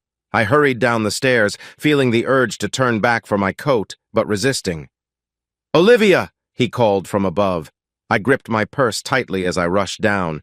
"Leave me alone!" I shouted back. My heart raced when I felt his familiar hand on my arm. He was hard to shake off. "Stop! I won't let you run away. Are you mad at me? And where's your coat?" I quickly turned to face him as we stood on the landing, feeling cold and overwhelmed. "Am I mad?" I asked, my voice filled with anger. "What do you think? Is it about this afternoon?" "No, yes, it's about everything. Why are you here? I thought we were done." "I tried, believe me, I did." "Tried what?" "To keep my distance," he replied firmly. "I tried to stay away, but I can't." He looked down, shuffling his feet before meeting my gaze again. "Spend the night with me." I was taken aback, my feelings a mix of confusion and longing. "Why? So you can make me feel awful again, like I don't matter?" "What do you mean?" he asked. I studied him closely. "I don't get it. Is this a game for you? You pulled away in Lucy's office and then said you didn't want to see me again. Now, out of nowhere, you want me?" A flickering light above us reflected my frustration. "Olivia, is that really what you thought? I left you that night because it was complicated, not because I didn't want you. I didn't want to push you into something you might regret." "But it's hard, Olivia," he said, looking up as if pleading for understanding. His breathing was shaky, and he gazed into my eyes. "Being around you is overwhelming. If I stay too close, I might lose my way." I took a deep breath. The last few weeks had been challenging for me. When I ended things, you just accepted it without a word. "Please tell me you care, Olivia, that I'm not imagining things." "You know I can't," I said softly. How could he think otherwise? My feelings for him were clear, how much I wished for his attention. "Then show me." "What do you want from me, David?" I cried. "Do you expect me to risk everything for what?" I shouted. my voice echoing in the empty space. My marriage, my job, my friends, my marriage. I felt dizzy as I raised my voice, the alcohol still in my system. I can't do it, David.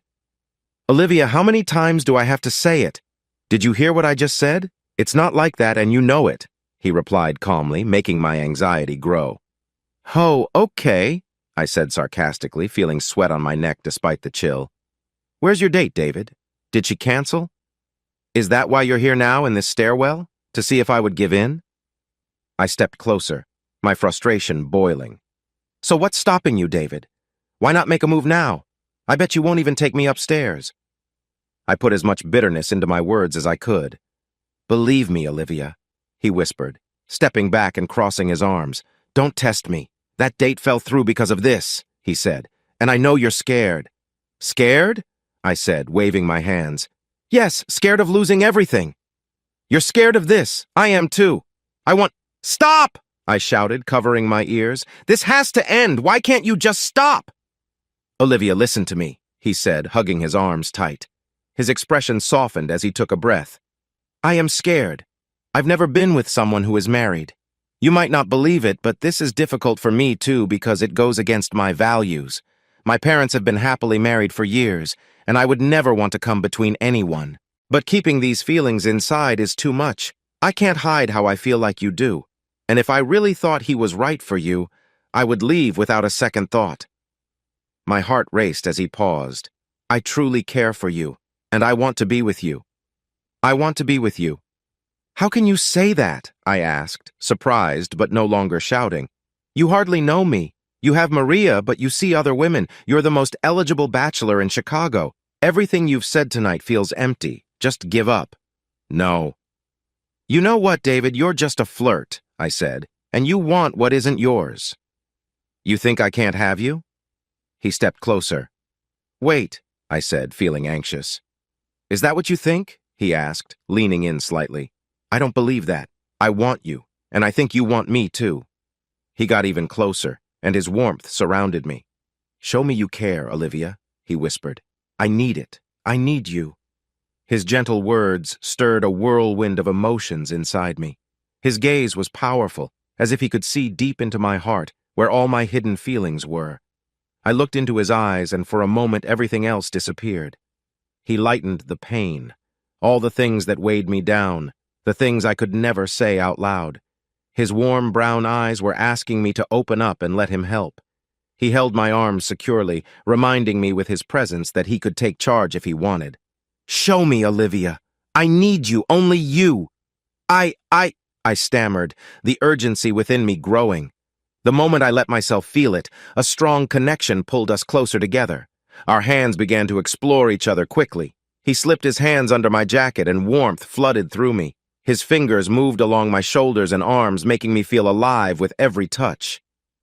This isn't right, he suddenly said, pulling back with a worried look. What? I asked, confused. Come upstairs with me, he urged.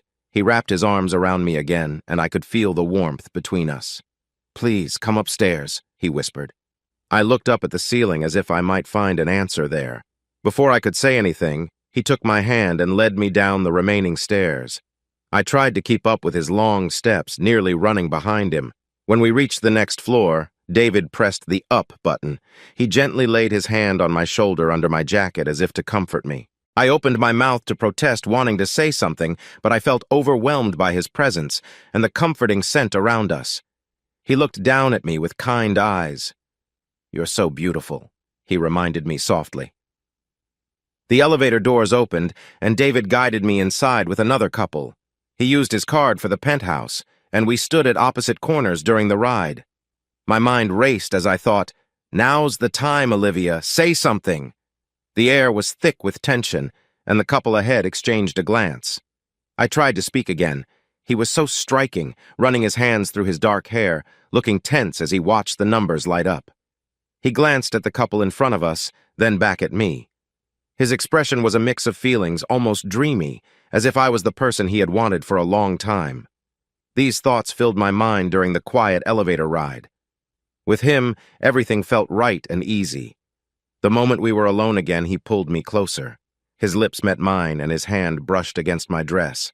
Suddenly he moved me out of the elevator and I heard bells ringing or keys clinking in the distance. Inside the apartment, he closed the door and leaned against it for a moment.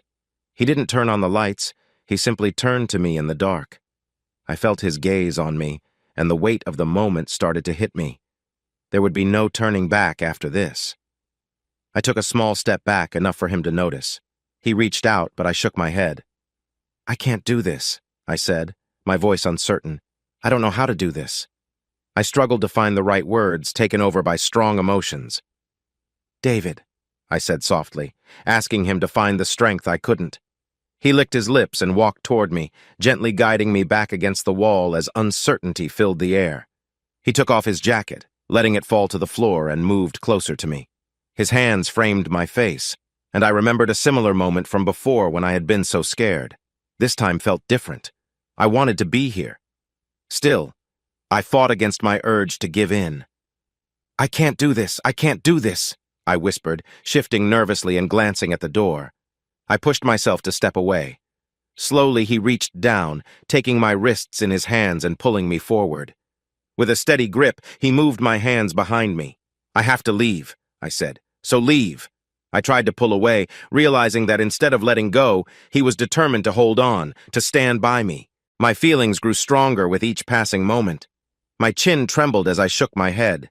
He leaned back a bit, his eyes focused on me, and I turned away, trying to concentrate on the door across the room. "Olivia," he whispered softly. Hearing my name from him was a lot to take in. I felt drawn to him, and while I wanted that connection, I knew how serious everything felt. I kept my head turned, aware that one look from him could change everything. He adjusted his hold, gently tucking a few loose strands of hair behind my ear. His touch was gentle yet firm as he guided my chin toward him, looking at me with such intensity. I gasped as he leaned in, the air around us thick with unspoken feelings. I shifted slightly, understanding that I had a choice to make.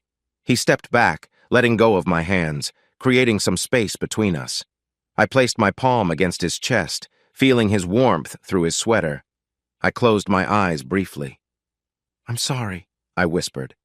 A look of conflict crossed his face before I took hold of his shirt, pulling him closer, sharing a moment of understanding. He lifted me gently, and instinctively I held on to him as we moved. We were close, our breaths mixing as the feeling in the room intensified.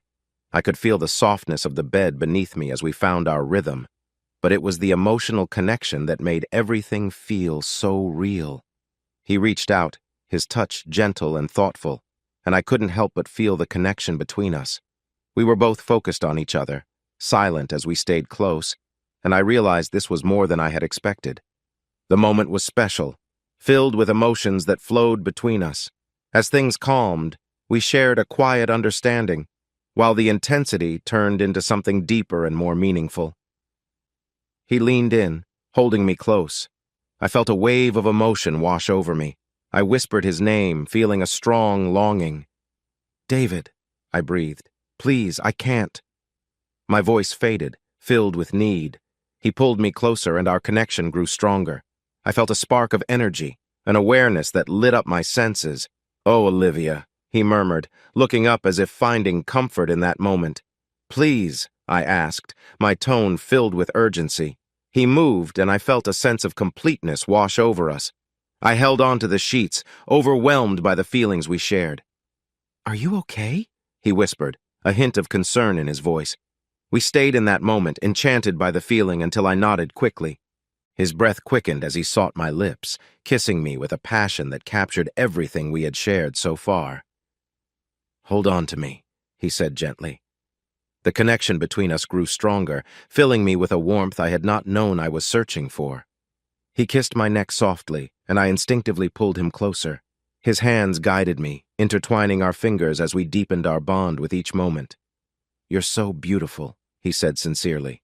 In that moment, everything else faded away, and I allowed myself to embrace what we had. I wondered if I could truly open up to David. Doubt crept in as I worried about my flaws, even for him. "Hey," I heard, realizing I had been squeezing my eyes shut. "Come back," he said, never loosening his gentle hold. "Olivia, look at me," he asked. I met his gaze, and the moment felt intense. "Olivia," he said, pulling me closer. "That's it," he encouraged, his voice filled with emotion. "Yes, David," I responded suddenly, feeling a rush of feelings. My fingers tingled, and my heart raced with excitement. "Let go," he urged softly. In that moment, I let the wave of feelings wash over me. I wasn't sure how long we had been sitting there, but when I finally focused, I realized our breathing had synced. Our fingers were still intertwined, and the weight of the moment surrounded us. Just as I began to calm down, he gently brushed my hair away from my face. Olivia," he said softly. His hand lingered on my cheek and neck, creating a warm feeling between us. "I have never felt this way before. You make me feel so alive," he added, and I felt my face grow warm at his words. He pulled back just a bit, and suddenly I understood how serious everything was. A heavy feeling settled in my stomach as we looked at each other. Oh my God, what have I done? I glanced at my hands, and regret filled my heart. My expression twisted as I fought back tears. I shook my head, trying to hide my feelings from him. "No," I whispered to myself.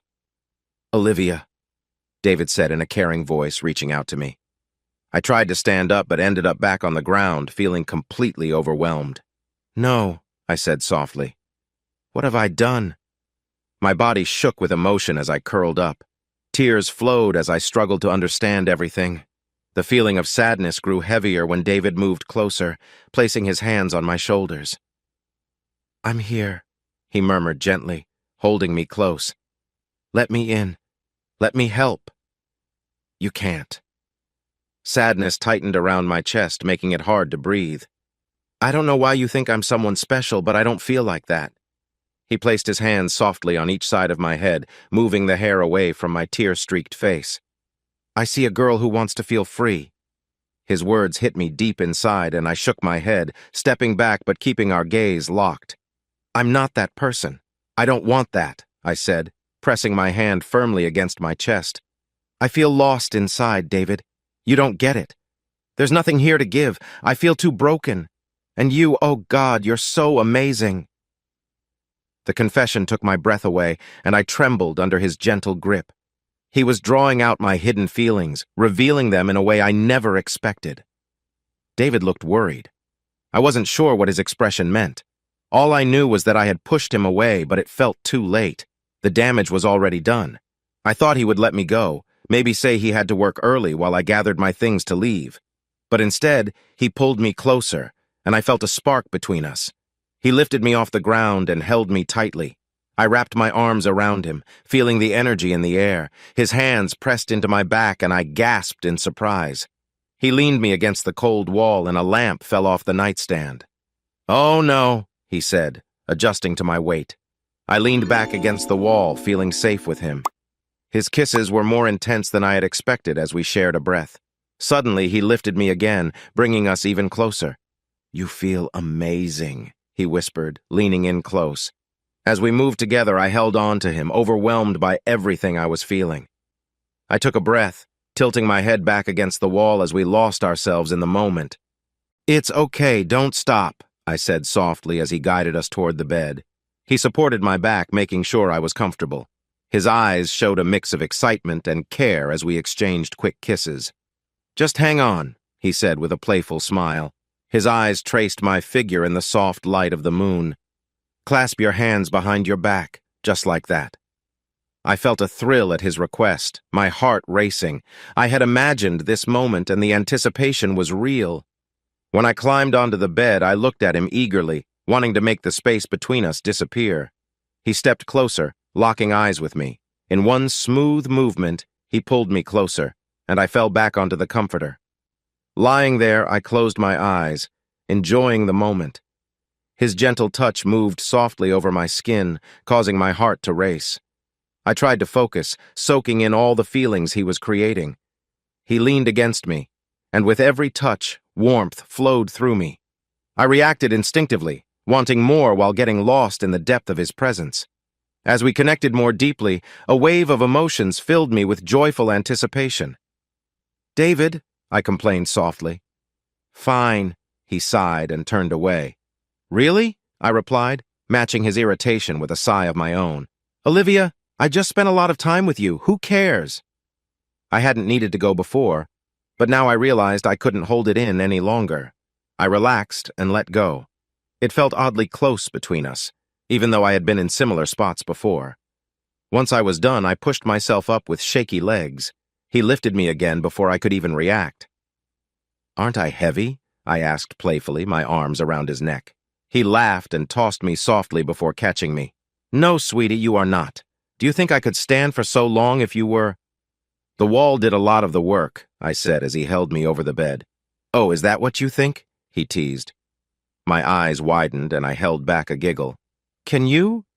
I could keep you here until dawn, but you need to rest. We both do. He set me down gently and I let myself laugh as I landed on the mattress. First, I need to take care of something. What, can I watch? I teased. You can if you want, he said as he walked away. But my eyelids felt heavy. I was so relaxed and the sheets were very soft, making me feel even sleepier. I was a bit confused when I felt the mattress shift beneath me. I wasn't sure if I had fallen asleep, but suddenly David was climbing in next to me. I reached over to him and said, I'm cold. Come here. He pulled me close and I fit against him, resting my arm on his side and laying my head on his shoulder. How do you feel? He asked kindly. Sore, I sighed. Good. I want you to remember this all weekend. Can I tell you something? I asked. He turned to face me, resting his chin on my chest. Olivia, I have been waiting for that question for weeks. Please share with me. I want to hear it all. I playfully swatted his shoulder and chuckled. Don't be silly. His expression stayed serious and he didn't smile. I cleared my throat, feeling a bit nervous. If that was, I paused, feeling shy. I shifted under him, hoping I could change my mind. I reached up to touch my earlobe, but he caught my hand. Instead, I opened my palm. That was my first real experience like that. Well, first and second, I added, glancing up at the ceiling. What? His surprise was clear. I leaned into him as he held me close, his arms wrapped around me. The moment felt strong, but I tried to stay calm. My thoughts raced as I focused on the energy between us. David's presence felt powerful, and even though he encouraged me, I held back, trying to stay focused as we shared the moment. He guided me gently, but the energy was still there. I took a deep breath, trying to center myself while everything seemed to slow down around us. The bond between us was clear, but we kept it contained, filled with feeling rather than intensity. Eventually, I pulled back slightly, both of us taking a quiet moment as we settled after what had just happened. David's arms stayed around me as I sat back, catching my breath. He helped me up carefully, offering a gentle hand. You're going to be okay, he said, his voice calming. I smiled softly, still recovering. We moved on, feeling at ease now, the strong emotions fading into a quiet understanding between us. Everything felt calm in the dark, I thought. My body jolted when his finger brushed over my scar. Except for this. What is it? He asked. I took a deep breath and closed my eyes, grateful for the night to shield me. Why is he asking this? Who cares what it is? I clenched the sheets tightly and hoped he would drop the subject. Instead, he leaned in and looked closely. Where's it from? Wasn't that enough for one night? I said, half laughing. His silence told me he wanted to know more. I sighed and moved his hand away. It's not pretty, and I don't want to talk about it. Let's just leave it. What happened? He kept asking. I don't want to lie to you, so please don't push me. He chuckled softly and leaned against me. Don't lie. I can handle it. Suddenly his closeness felt heavy and I felt trapped. I must have shifted because he urged, Stay close, tell me what happened. I paused, thinking it over. My mom accidentally hurt me when I was a teenager. It felt strange to say it out loud. I hadn't spoken about it since the night in the hospital. My parents argued a lot before their divorce, but it never turned serious until one night when she grabbed a knife. I jumped in front and, well, you can imagine what followed. Once I spoke those words, I felt less stuck, and his presence felt more like support than pressure. I moved my hand gently over his back. I had shared my past, and the world didn't fall apart. That was something, I suppose. What happened next? More questions. You ask a lot, I said, moving my hand to his hair and letting the soft strands slip through my fingers. "What are you going to do? Save me from my past, David?" I asked, a little sadly. He moved closer, sitting next to me. "You're distracting me, Olivia. What happened next?" I replied sleepily. I opened my eyes, wondering if I could talk more without feeling overwhelmed. "Oh, the next part, hospital, blood, yelling," I said, closing my eyes again. "Honestly, I don't want to remember much more. I really dislike hospitals. Blood makes me uneasy." "Does it hurt?" I pursed my lips and raised an eyebrow at him. "No, not really. You pull away when I touch it. It's just a reaction, I can't help it." The room was quiet, just the sound of our soft breathing. "To protect you from your own mother," he said finally. "I don't know anyone else who can do that." His words were strange, and I wondered what he meant. Did he have issues with his parents too? "Well, it was a long time ago. It never happened again. My dad left her the next day and took me with him." "Your dad sounds wise." "He is," I replied. "But she never moved on. She thinks we abandoned her." "What's wrong?" he asked gently, sensing my change in mood. "It's just odd to talk about. I haven't for so long, maybe since it all happened." "How so? What about—" He stopped, then asked, "What about Bill?" I looked down at him. "Now you can say his name without trouble?" I let out a light laugh that quickly turned into a yawn. "You're right. I had forgotten." Of course I told Bill, but how could I explain that it wasn't true without making him worried? That Bill had never asked me? That I had shared something very personal with him that I hadn't even told my husband? When I woke up, my eyes felt puffy and the sheets felt strange against my skin. A wave of guilt washed over me as I thought about the night before. Before I could remember everything, David moved behind me.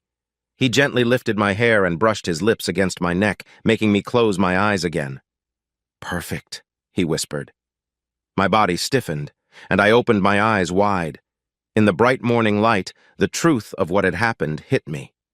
"Oh," was all I could manage to say as I pushed myself up with weak arms, trying not to look at him.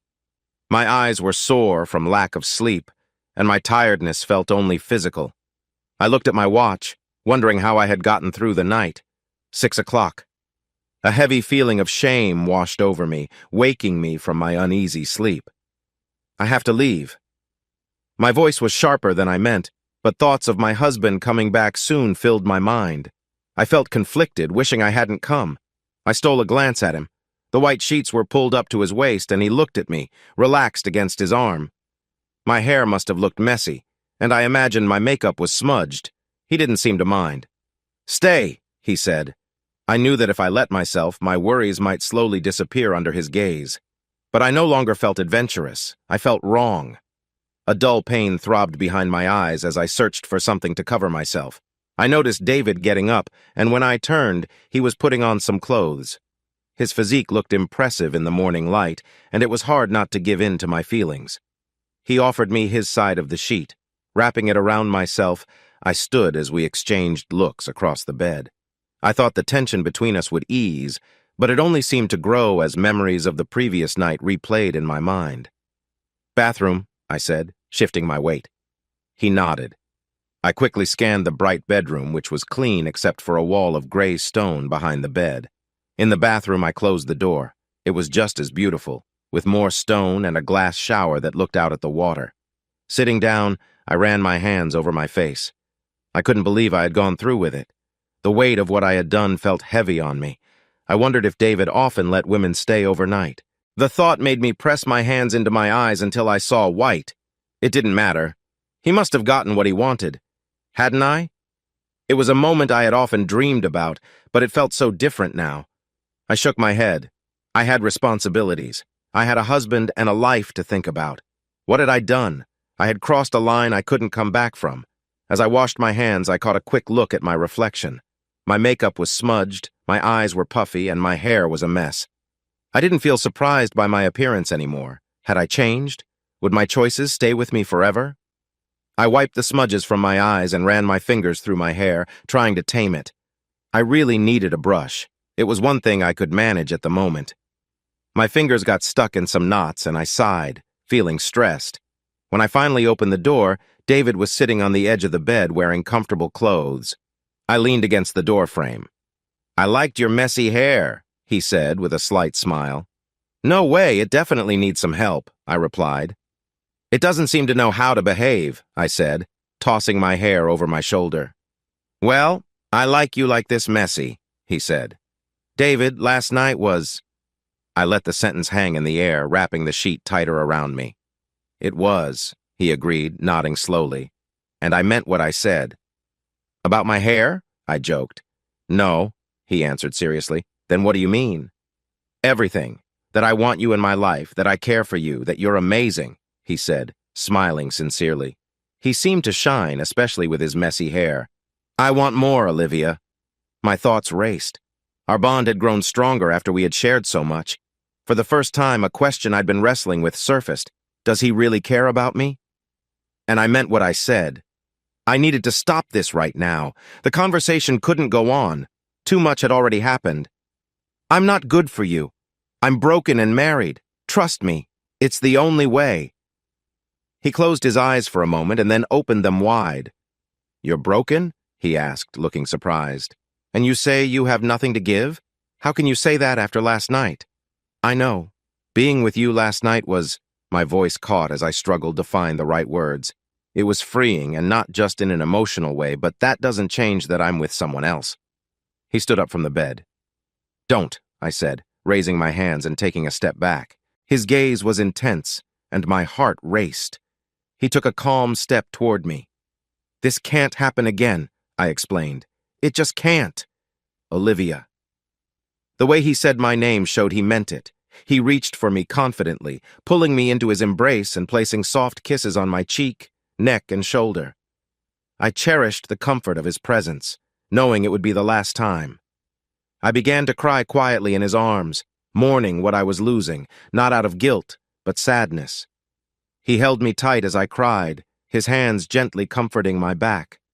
"Shh," he whispered softly in my ear. He leaned in and pressed his forehead against mine, sharing a moment of closeness. His touch was strong but gentle, and I felt a warmth between us. I had been with boys before, boys I thought were men, but this felt different. David's presence was intense and grounding. I realized that I needed to be strong for everyone, David, Bill, and myself. It wasn't fair to expect him to carry that weight alone. The responsibility was mine. "No," I said firmly as I pulled away, wrapping the sheet around my shoulders for comfort. I felt small, looking up at him with wet lashes. "Olivia." His voice softened, showing the conflict inside him. "I've waited. I don't want to lose you," he said, running a hand through his hair. I stared at him, at a loss for words. "We need to move on from this," I finally said. "We hardly know each other. You keep saying that, but I know it's not how you really feel." He searched my eyes, waiting for a response. I knew he was right, but I felt I couldn't lose this argument, so I stayed silent. After a brief pause, he looked at me calmly and asked, "Is this really what you want?" I looked back, urging myself to speak and end this. Just one word. His expression changed as he waited, and I shrank a little into the sheet. "Is this really what you want?" he repeated, his voice louder now. I knew he wanted an answer. I nodded, and he held my arms firmly. "Tell me then. Tell me you want this." I opened my mouth, but the words would not come. He shook me gently, pushing for a deeper response. "Look me in the eye and tell me you can let go," he insisted. "If you can say that, I promise we can go our separate ways." I felt my strength start to fade. I searched within for any trace of resolve. Any woman would be lucky to have someone like him asking her to stay. Any woman would be upset to know that I was willing to give up my life for someone I had only known for a few months. I straightened my shoulders, steady under his grip, and tried to meet his gaze. I can't hear you," he said, guiding me toward the doorframe. "You're making this difficult for me," I murmured. "Say it," he pressed. "Say it, Olivia, say it." "This is what I want," I shouted, trying to pull away. "It's over." He let go of me, and I quickly gathered my things and left the bedroom. He didn't follow me this time, and I was grateful. I didn't think I could face the look in his eyes again. I rushed into the foyer, pressed the down button, and quickly dressed as the elevator arrived. Once inside, I bit my lip to hold back tears. I tried hard to push his expression from my mind. The doors opened to a grand, eerily quiet lobby where the sound of my heels echoed as I hurried through. I felt someone watching me, but I kept my eyes on the revolving door in front of me, hoping it would lead me outside quickly. When I finally stepped through, the bright sunlight made me squint. I walked down the street, then stopped to lean against a rough brick wall to rest. At that moment, I sat down on the ground, put my head in my hands, and quietly cried,